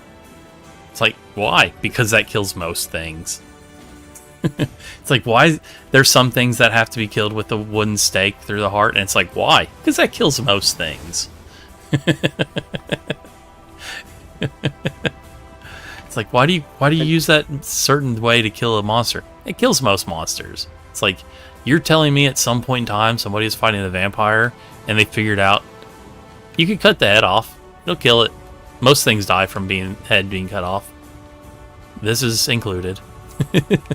Like, you don't need to do anything special. Just chop their head off. Kills most things. I'm just thinking of something, okay?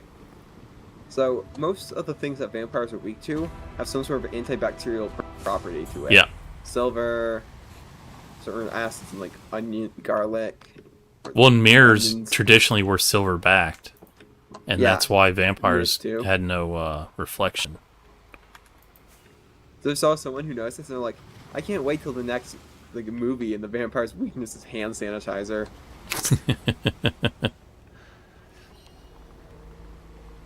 It's just like, yeah, that would actually be very funny.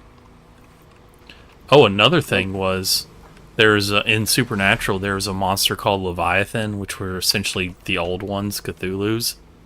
Their weakness was borax. It's like, Most things' weaknesses are chemicals. yeah, Do you like sulfuric acid? yeah, right. It's like it was, when they were roaming the world in the ancient times, it was a very difficult chemical to come across. Now it's in most household cleaners. Yeah. It's like this monster that's like super OP and hard to kill. It's like, oh, it's kind of like there's an episode of Buffy where there's like a demon or something who's like, no weapon forged by man can kill me, and she's got a rocket launcher. She goes, this wasn't forged. One of the more interesting interpretations I've seen of vampires is from the Guilty Gear, a video game series, okay? Where they're not really vampires, they're like night crawlers, but the general idea is the same. They need to consume blood, and they're immortal. Is the two things. Just to use any sort of other vampiric power, they actually need to consume blood first. Like the blood powers their techniques, otherwise they're just sort of a normal human. Minus the immortal bit. There's a really good book series called The Dresden Files. And it's like modern day.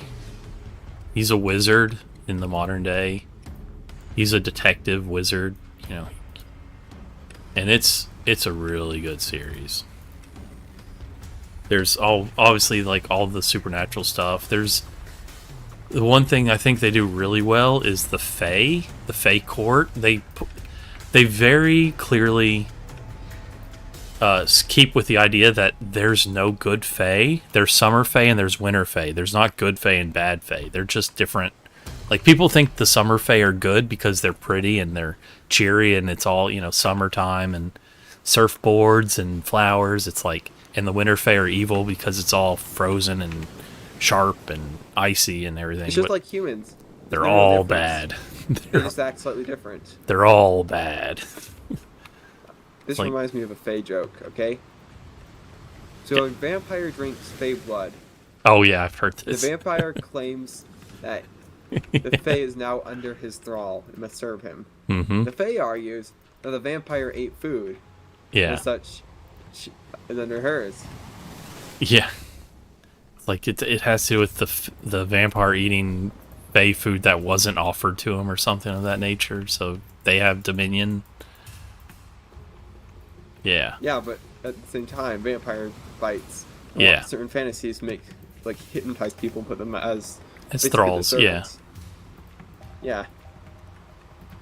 And I saw one humorous thing. Someone covering a Reddit post. It was like, a lawyer chimes into this. Congrats on your new marriage. Yeah. I think I've seen that. Yeah, it was very funny. It is. Yeah, it's quality. And it makes great points too. It's who honestly, in my opinion, without thinking too deeply about it, I think the vampire wins, the thrall. I think another Fae from that same Fae's court could come in and argue the point for their side, but I don't think that Fae would be able to because of the thrall. Yeah. But it is a good gag. I mean, the typical three sort of medieval monsters of zombie, like not medieval, like Victorian monsters of vampires, zombies, and werewolves sort of represent losing yourself to something. Yeah. Vampires were typically sort of like lust, sort of shown through it in old movies, being sort of like pretty boys, especially, like being unearthly beautiful. Oh, and I actually was listening to something. They were talking about how Dracula, when Dracula was written, that was modern times. So we think of Dracula as like Edwardian story or Victorian story, whereas it was written at that point in time. So it was actually a better take for like to not necessarily a remake, but make it set in modern day. Almost would be the same idea that as the Dracula story was. I mean, I don't fully know this, but I'm pretty sure I've heard that a lot of the old like werewolf stories were written basically calling out racism, like in general, like anti-Semitism. I forgot the exact thing between what cultures and stuff, but basically werewolves are potentially harmful, and so they're depicted as potentially harmful, so people go out and hunt them, and that causes them to fight back and sort of feeds into the cycle. Yeah. The people, because they're attacking others because of different traits they have, create more harm for everyone. Very Frankenstein. Yeah. A lot of monsters are like this, but many of them have sort of lost that connotation over time. And some people would And their argue edges that stand down. the monster in Frankenstein was Frankenstein and not Frankenstein's monster. Yeah. But you could even argue that Frankenstein was the child, the Frankenstein monster was the child of Frankenstein, and thus he's also Frankenstein. Yeah. I remember. Oh, I had something. I remember now. Do you know we have a real-life zombie virus? It's a virus that infects you through biting and causes you to lose your mind and bite others. Yeah. It's called rabies. Rabies, yeah. That's something I like to point out is like, remember that time that dog got rabies and then the next day everyone in the world had rabies? Yeah, that's how zombie movies happen. Yeah, it's literally just rabies. Yeah.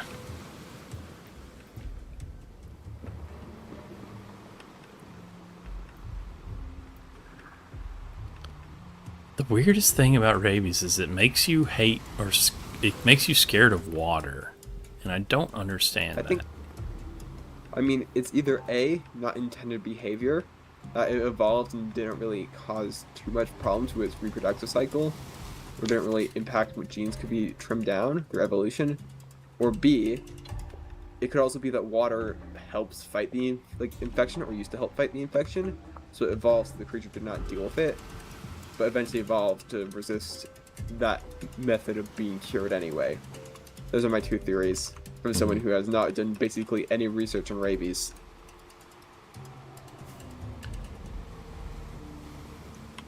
Please note, I've not done any research on rabies, and I'm not a professor in the field at all.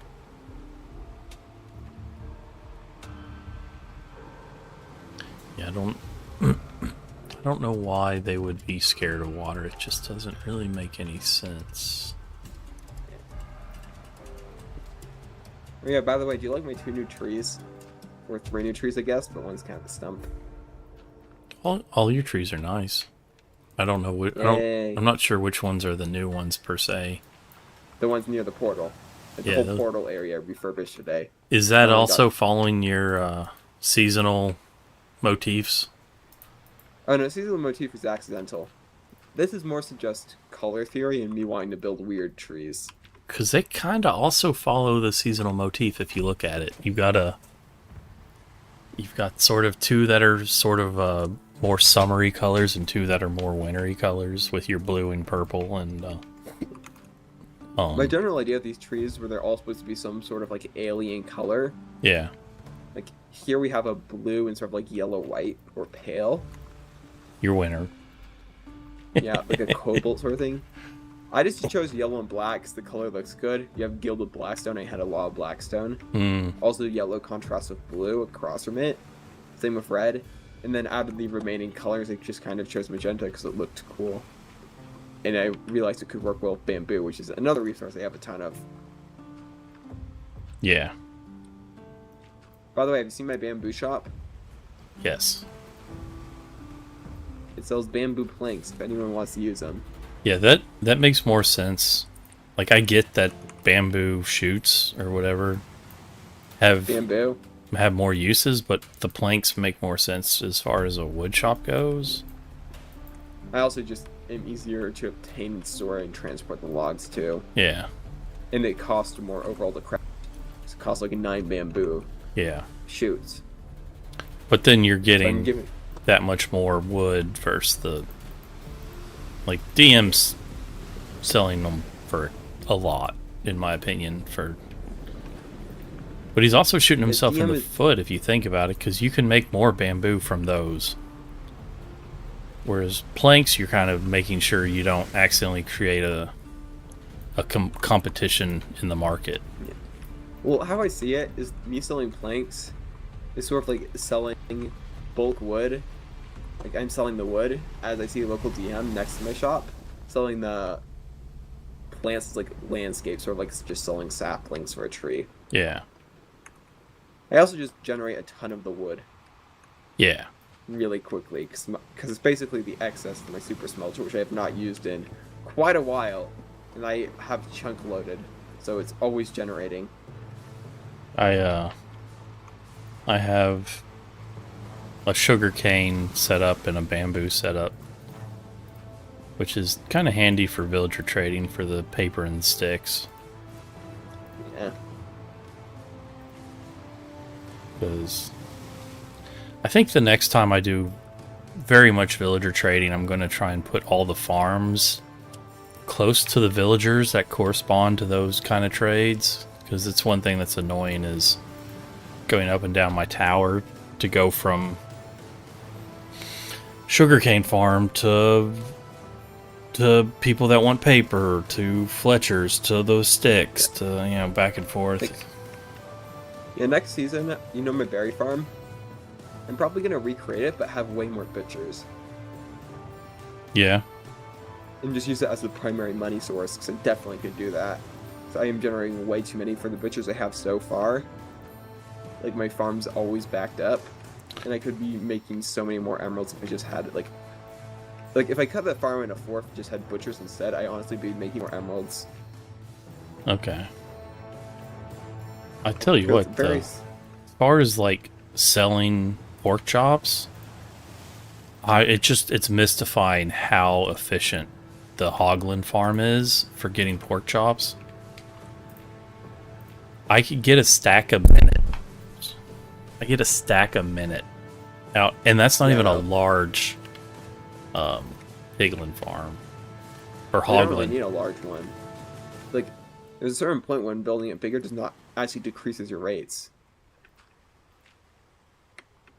It takes longer for them to get out and to die. The point of With this farm is it's just longer, so you're basically creating a longer stretch where they can spawn. I stole the design from Tango, and he makes his like 4 times longer than what I made. And he's talked about how he builds the same farm every season, and he only has to go there and AFK one night, and he has all of the food he needs for the entire season. And he gives food away. Really good. One of my favorite pranks I've not yet really been focused on by anyone is Pixel made a homeless bench. Like, pro-homeless bench next to the portal at spawn. And so I went in and replaced it with an anti-homeless bench. No, I put a bench because it's a... I put the bench, I think, because it's... Oh. It's a park. It's like a little downtown sort of park. The little pink bench? I don't remember if it was pink, but I thought it was white. Pink and had like a bed. Well, maybe Pixel switched it out. Because I like to have beds spread around. To make it anti-homeless, to make it more realistic. Yeah. I like That would to, be very funny. I like to have beds spread around so when night comes you can easily go sleep, but like if the area's lit up well and now that we don't have to deal with phantoms, that's less of an issue. Turning phantoms thing off was really nice, but man, I Oh, you hope... turn phantoms off? Oh yeah, phantoms are turned off. Oh, shoot. I don't know if I like that or not. Well, you haven't noticed. It's really only an I was issue if you wondering why need phantom phantoms never seem to membranes. be spawning. A prank idea I also never executed was to put like a clown nose and like a little wig on the bee. Like a clown wig. Would be kind of funny. Yeah. If I wanted to take it further, I could use like quartz to make face paint. And then I realized quartz is expensive. Oh god, it's so ridiculously expensive. They should let you... The villagers that trade for quartz, they should let you trade to get the nether quartz. Or whatever you want to call it. Yeah. Not just the block. I mean, it's pretty easy to get enough that you never... If you're making comparators or stuff, it's pretty easy to get enough that you never really need more, but... I still feel how I feel.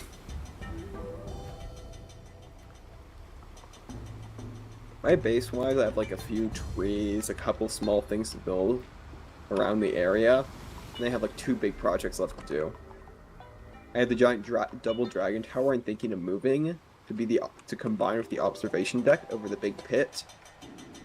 Hmm. Because I think I went too ambitious on the size of the dragons. Also, it's right next to another dragon. So you have multiple dragons? Or going I'm gonna to? have multiple dragons. Okay, you're I'm building going it to. still in creative. Still figuring it out in creative. Because it is quite the build. Yeah. Round, like natural shapes are a pain to build. Yeah. 1000%. And then besides that, I'm thinking of maybe instead putting opposite to the what's it called? The hotel, maybe a bank. Because I can make it out of like quartz and white blocks to contrast and oppose like the dark. Hmm.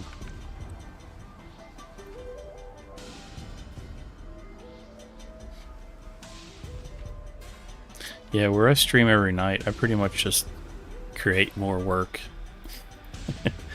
It's like I'll always I'm have trying to- a project to do, because if I don't, then why am I streaming? Yeah. Like, I don't understand how the others don't have stuff to do. Like, I'm actively holding myself back and preventing myself from creating new stuff to do. Intentionally, so that I actually can end up and finish my stuff before the end of the season. Well, and they do have stuff to do. Like, Mop has a hobbit hole that he's only barely started on. If he thought he doesn't have something to do, it's like, work on your hobbit hole. But I've said that to him and he doesn't want to, so it's like, well, that's cool. Like, he had a really good start to a hobbit hole. As we said, he's a good builder. But then he's also young, so he gets, you know... a lot of times, if you don't get immediate results, then it's dead to me. It's a very common thing for when you're younger, for the way things to be.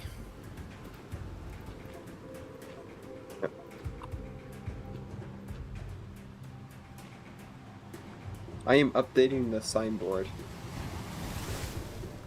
over here. I don't think it's been updated since Bedrock.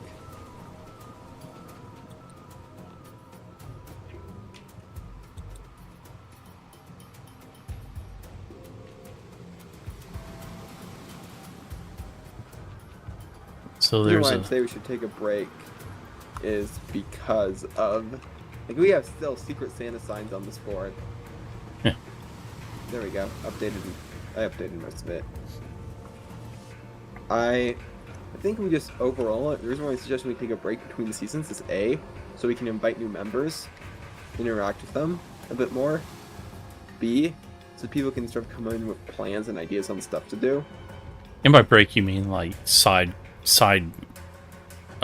Yeah. server. Like the Hermits kind of have breaks too, and during it they have like other seasons like Third Life or stuff where it's not really focused on building and being creative. It's more focused on just interactive game mechanics, social interactions. Yeah.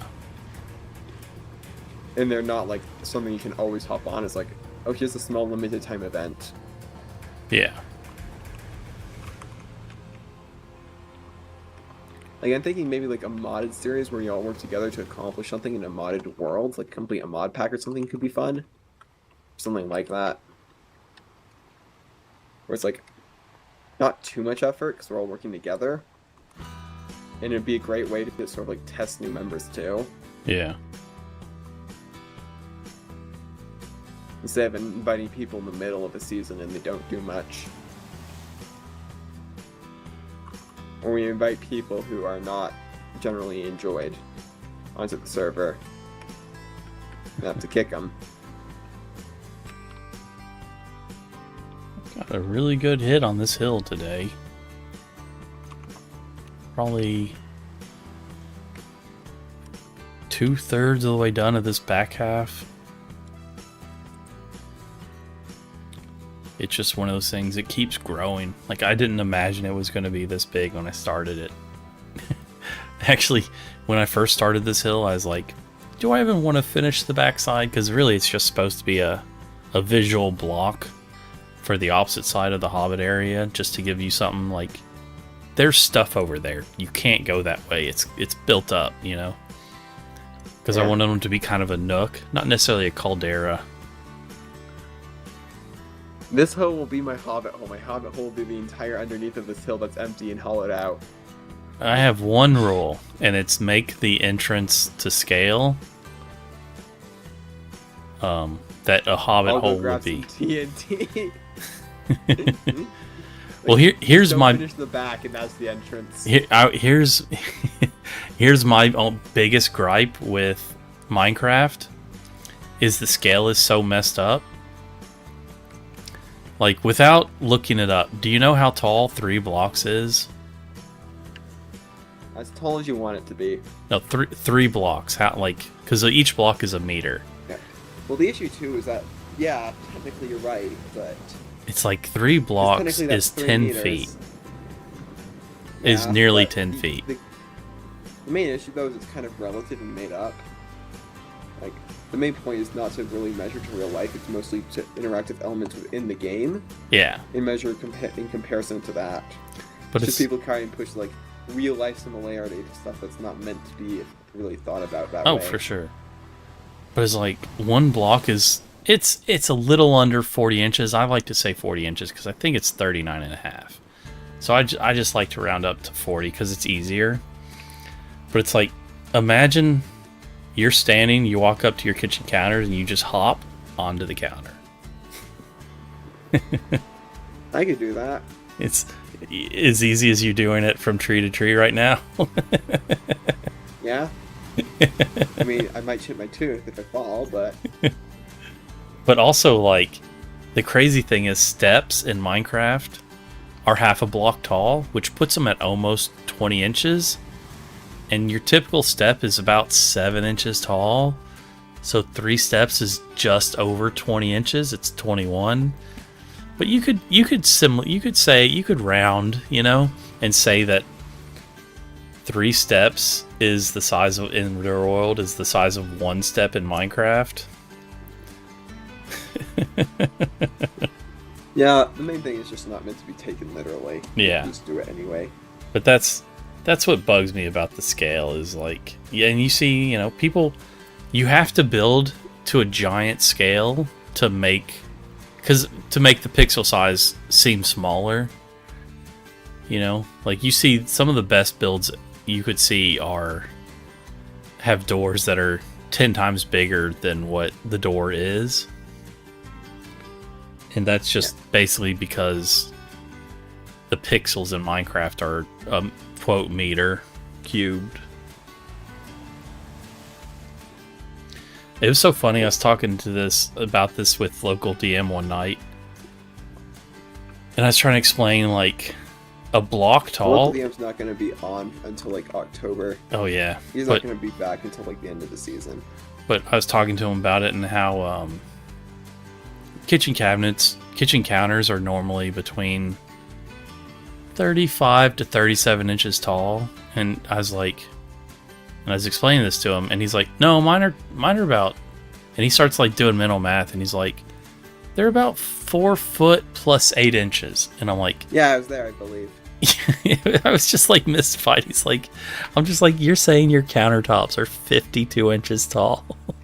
Look, I can swear I've heard you talk. I can swear I heard you and local DM have this conversation before. You may have like I think I had it while we are streaming, so you may even have seen it on the stream if possibly. But it was just, he's like, I'll go get a tape measure. I'm like, please do. It's like claim You like know, I can swear I was like, I can mentally swear like, yeah, I was there, but I'm like, was I though? it's like the idea that your kitchen counters are 8 inches shorter than 5 foot tall. It's like you forget he's young, and that's how it goes sometimes. Hey, Conquest, you know where Pixel Stage Area is? I want to go check it out. Yeah, actually. So I know he's bought a lot of wool and stuff to build it, and I want to see what it looks like. 'Cause I've not seen it yet. Yeah, I got plenty of fireworks to get there. You want to fly there? Or you want to go through the I Nether? can give you a stack. No, I got plenty. I sell fireworks. I also have a lot of bamboo on me. Yeah, My inventory is full of bamboo. it's In- close to in- where in- Xbox's instant elevator's at. Oh, really? It's like right above it, essentially. I don't think he Below realized. the warden. Say hi to Mr. Warden. Was it Nugget, I think?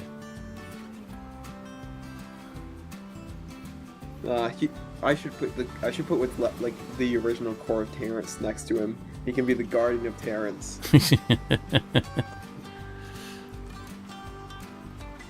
That way, no one's gonna spawn Terrence again. You'd have to fight a warden. Good luck. I think the original core of Terrence has already been found by Dash. No, I have it. Oh, okay. I put it in my ender chest. Oh, gotcha. Well, originally I hid it in his fountain. Like I hid it within the fountain foundation area there. Yeah. I think he found that. No, he found like the stash beneath it where the rest of Terrence was hidden. Uh, Because it was still there. Like, I named it and everything. I'm like, yeah, no, this is not a safe place. Ooh. I'm not gonna look yet, but... Wait, this can only count for 3 members. well, it's a game show, so you have the 3 contestants, and then you have the audience. Yeah, but there's more than 3 of us who might be participating. Mm, Because I'm gonna be here, probably. And you're probably gonna be red, because you're red. yeah, And red's- yesterday when Pixel was showing, I stood in the middle, and he's like, scoot over, scoot over, scoot over, scoot over, scoot over. Like, I could fall under any of these. I feel like I'm more of the bamboo. I imagine Weave will probably be the 3rd. Because that's why he was asking about your age yesterday. To make sure. He doesn't want to use anyone that's under 18. Yeah, so local DM's out. Oh, my elytra broke. Oof.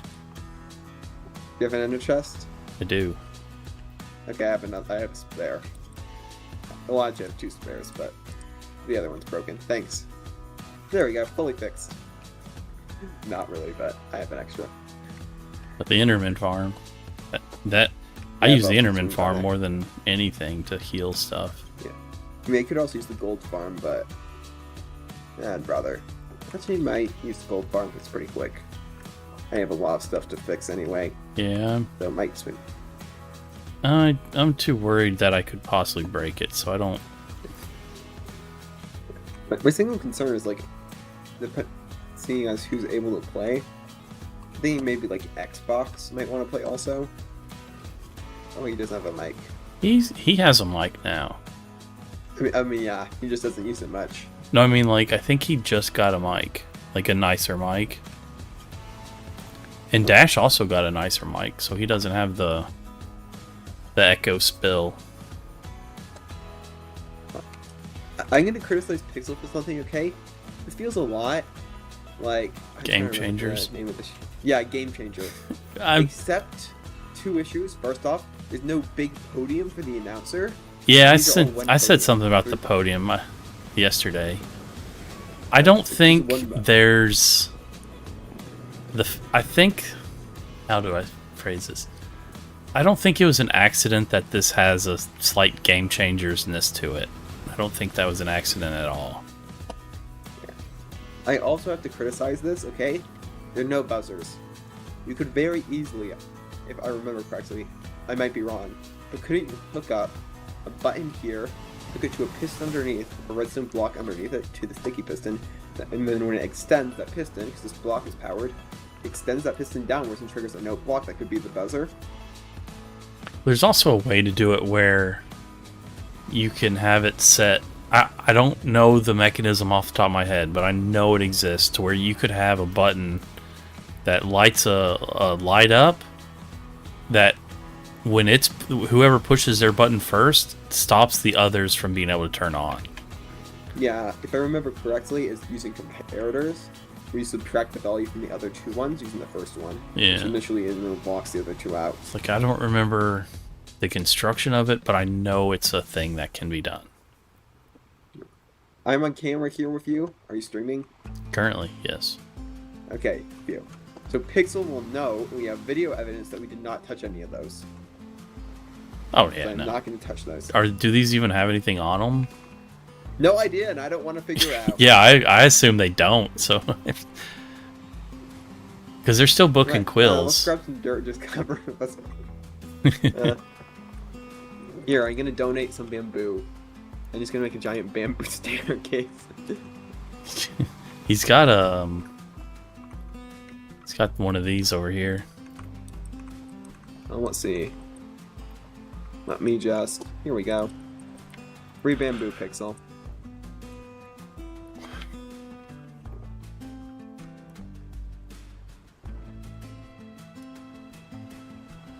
Pixel's bad about putting on handrails. He likes to live a little dangerously.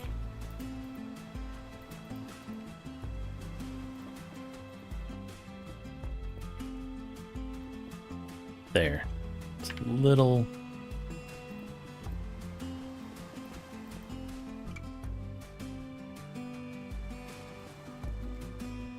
There you go. I gave you like 10 stacks of bamboo blocks. Enjoy, Pixel. There, that feels a I little... expect 12 million points. No, I don't expect anything. Now look at the sky on Solus. My argument is that this bamboo might look nicer as a flooring. Because it's more of a yellow compared to the red. But I don't know if that's intentional or not, though. Well, what's that, perch on the walls? Yeah. This is jungle. No, I'm saying the walls. I think the walls are birch. The walls are oak. Are they oak? Yeah. Yeah. I have jade. I can see whatever block I'm looking at. And the tool needed to mine them, minimum. Hmm. I can also see how much health you have and how much armor. You have 6 armor pieces and then a full bar of health. Yep. I Nice. can't see your hunger, though. Full hunger. Okay. But can you see this beautiful sky? Wait, let me turn on my shader. Yeah. There And I'm you not go. sure how I feel about the flowers glowing with Solus. Ugh. Those do not look good glowing. Because they don't put out actual light, but they still glow. And I'm not sure... Look, it makes sense for some flowers, but I have to agree with the general flowers do not make sense for it. Yeah. Like, eye blossoms make perfect sense. Like, it adds a nice little color pop and kind of more it adds more vibrancy to the world. But I don't know if I like that. There's no such thing as a perfect shader, unfortunately. No. Ooh, there's an Aurora Borealis. I like brilliant. Oh, yeah. That's not a cold bind. Like, this does not make logical sense. We're in the middle of a plains. Why is there an Aurora Borealis? Ah! High solar activity. Also, is this the Milky Way galaxy, or is this just the Minecraft galaxy? It's the Minecraft Yeah. galaxy. Is the Minecrafty way. Minecraft galaxy within the Milky Way, or the same as the Milky Way? Because, you know, so vast. I don't understand why he built it so high up in the sky, but probably there's a reason. Yeah, you know, I've come to realize when it comes to Pixel, don't ask why. There's Also, Pixel, I have to criticize you, okay? You're using torches. You monster. I think he's gonna build a ceiling. Torches. I think the torches are temporary. He's gonna build a ceiling, Yeah. a studio lighting kind of thing. Torches are ugly. I like to Yeah. hide them whenever I can, unless they're intentional. True. Candles are better torches. Like So many situations. green frog light with a moss carpet on top. Can't beat that for lighting up your area. What green frog light? It's just a bit of grass. Yeah. Now here's my suggestion, okay? As wait, no, you have a frog light farm. Never mind. I like to use sea lanterns. Yeah. See, I like for lighting up grass, I like the green frog light because the grass is green. Yeah, that makes sense. Look, my default lighting block is either a lantern or sea lantern. Lanterns are a really good looking addition to the game. Like, lanterns are cheap. They're very useful. Like, they're just the better torch. Like, you need to light an area, but don't want it to look like expanded torches. Spam lanterns. It just looks nicer. But you said it right there. They're still within, say, the not literally but figuratively the torch family. Yeah. Like, they're still cheap enough that you can use them fairly often. Like, they cost like an iron ingot and a torch each, and you get like 1/9 of the ingot back. Oh, see, I just trade villagers to get them. Yeah, and you can just trade them with villagers too. It's like they're so But cheap I with used- trading villagers. Yeah, I used to trade them until I got an iron farm that produces too much iron and a backlog of so much iron. They actively need to use it. At that point, I started using lanterns just to use the iron and craft them. What is your cloud height? Are we in your clouds? Your volumetric? I don't see no clouds. The clouds are like up there. Like, the clouds are like we're below the clouds. Because I Not raised too far below the clouds. my think a clouds on Solus to 270. I'm gonna fly into a cloud.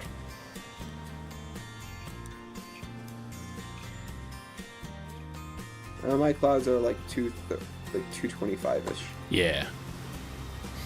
See, for me, that puts them like right at the meeting room table height.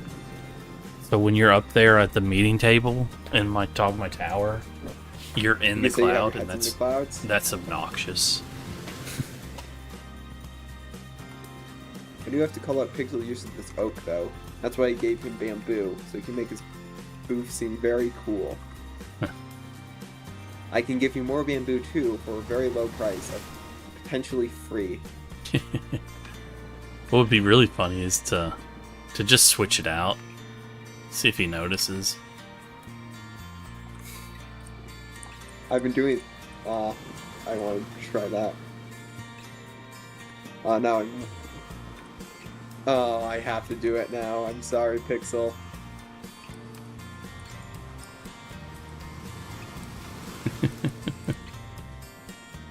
Like, just look how much nicer it looks.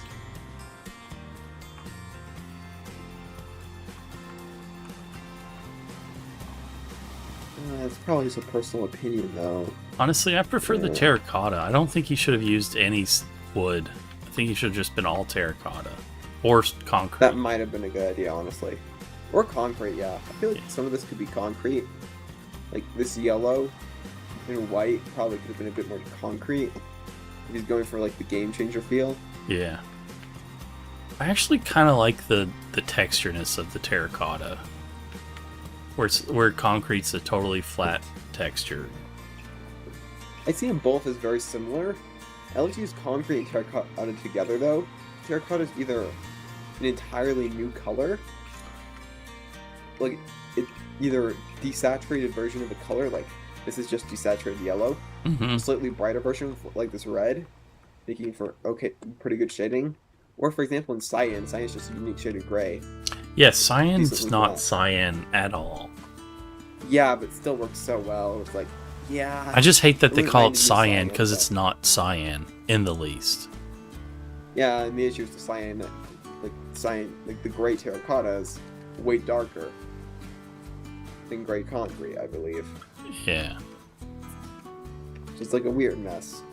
But I have to criticize at least the yellow and white, where they could definitely be concrete. Like Pixel, if you need resources, I have resources. I have a lot of resources. I don't think he's even gonna watch this. No, probably They're gonna not. need to like you're gonna need to make a clip like, hey Pixel, like you're gonna clip all these moments together and be like, hey Pixel, exclamation mark, exclamation mark, exclamation mark. Just post it in the Discord. This video is for you specifically. Yes, we are here critiquing your incredible quiz show thing, pointing out all the problems. Like, this should be concrete. This should not be wood. This should be a multi-dimensional portal. I will say where very- I've been streaming nearly every single night for the past year, I am surprised at how many people do watch my VODs.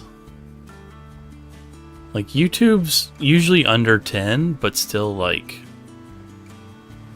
you know, some still get, you know, between 3 and 30, you know, crazy. And Twitch, I think the you should VODs get, yesterday's got 13 and the night before got 29 and 49, 40, 17, 22. It's like, that blows my mind a little bit of how many people watch the VODs or some of the VODs or whatever. I think, do you upload your VODs on YouTube? No, I'm streaming on both. Okay. I use I know a some thing people, called like, Restream. stream only on Twitch, and then after like taking down from Twitch, they post on YouTube. Yeah. Which I don't know if that's better than streaming because it shows up as a video. So that kind of seems like it's better. Because, you know, YouTube probably likes videos more than it likes streams. Yeah, I'm not sure. But the I mean, I can't say hassle, this might be something worse. the hassle of uploading it is not there. But I love Restream. It's a free service for doing 2 streams. And then they have pay features where you can stream simultaneously to multiple, you know, everywhere really. You could go all the places. I think it's look better or worse. Again, I would prefer it to be all terracotta, so it's the same to me. Okay. I I'm don't. gonna leave that and ask Pixel wonder. Like, it's just random bamboo here. I think Why it'd be does it, funny if you like- changed it all out and didn't tell him and see if he even notices. Okay, that's a fun idea. Let's do that. I think that would be hilarious because there's a chance he doesn't notice. Okay, yeah, let's do this. It's a non-zero chance he doesn't notice. I mean, I also just gave him a bunch of bamboo in the chest with my name labeled, so Yeah. hopefully he doesn't get upset. Hey, I think he'll be fine.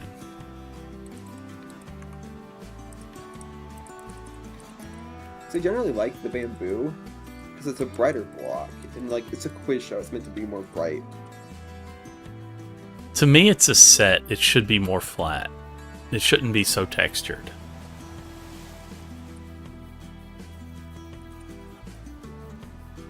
Like my view is, yeah, it should be more texture. It should be less texture, but also needs to be kind of like a flat thing. Yeah, Yeah. flat, but also colorful.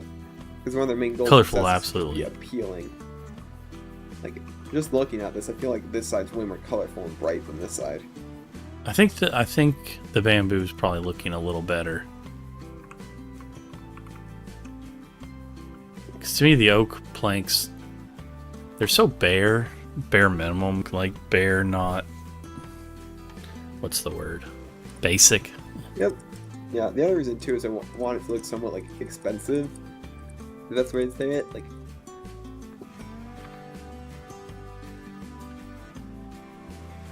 I mean, I have white concrete if we want to swap out like the white terracotta too.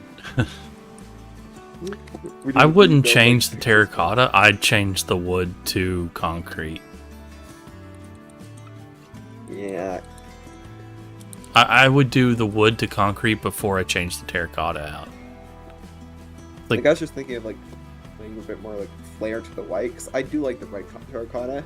The yellow and white, I feel like they could pop more as well. Well, my point is concrete. the wood is a bigger problem than the terracotta, so I would fix the wood problem before I fix the terracotta problem. I mean, you're right.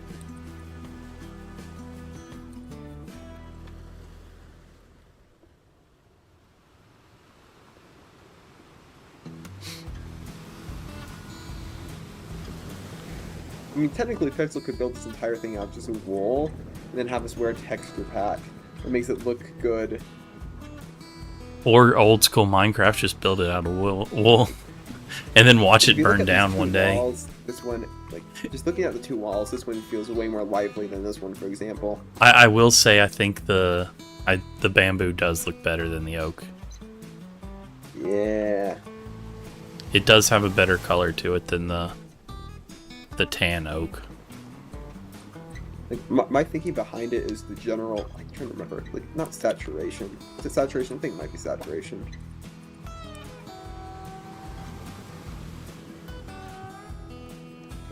Like, wood has a natural will sort of say- grain to it. I think color theory tends to want in threes you want to stay in like the same color palette, whereas the tan is totally different color palette to the white, yellow, red. I mean, that's true. Like It's just a more muted color than the rest of it. yeah, the bamboo kind of fits in with the yellow stripe that's already there, but it's not too similar that it blends together. It still is different enough that it stands out, but it also still within that same color palette.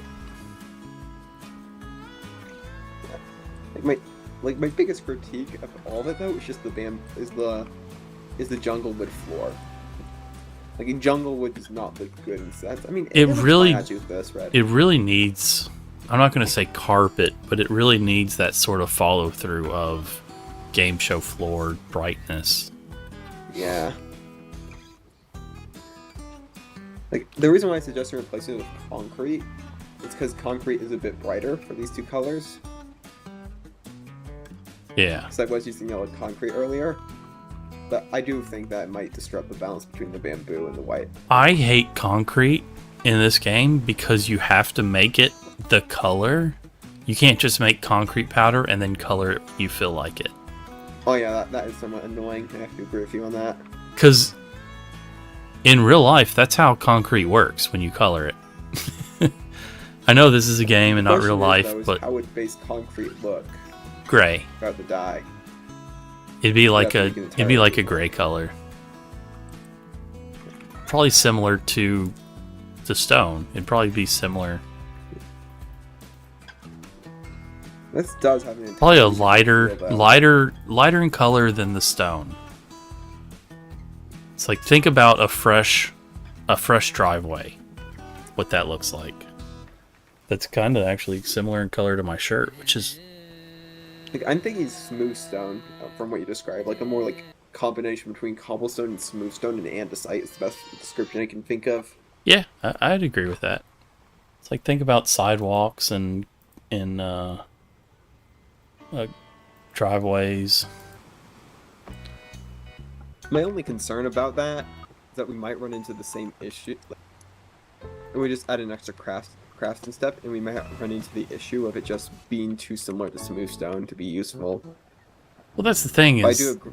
the plain concrete isn't necessarily even the goal. It's to give you more useful colored concrete. More on demand, because you can just have the concrete powder waiting, and then you can color it at any time. I mean, you can just hoard gravel and sand. And sand can be used for glass if you don't have librarians for some reason. Oh man, this would look good with the infinity floor. I mean, we have the room. If we really want to construct it, we might be able to. Do not have the time. It is 1 a.m. for me. I'm actually an hour If past Pixel's when I not logged normally on stream. tomorrow, let's do it. It's like if he doesn't get on tomorrow and he comes in the next day and there's an infinity floor here. He's just like, what?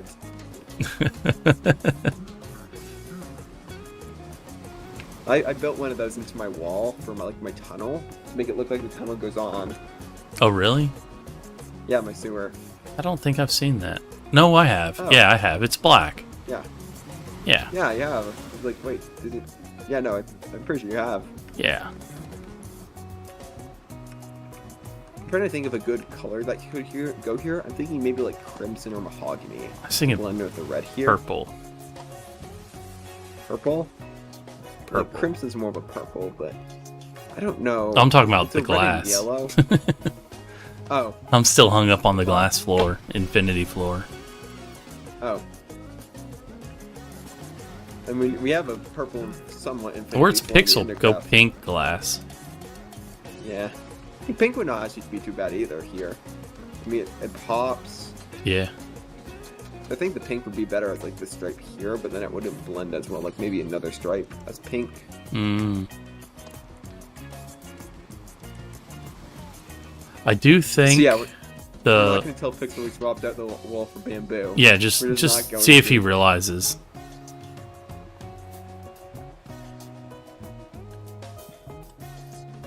It does look better in my opinion.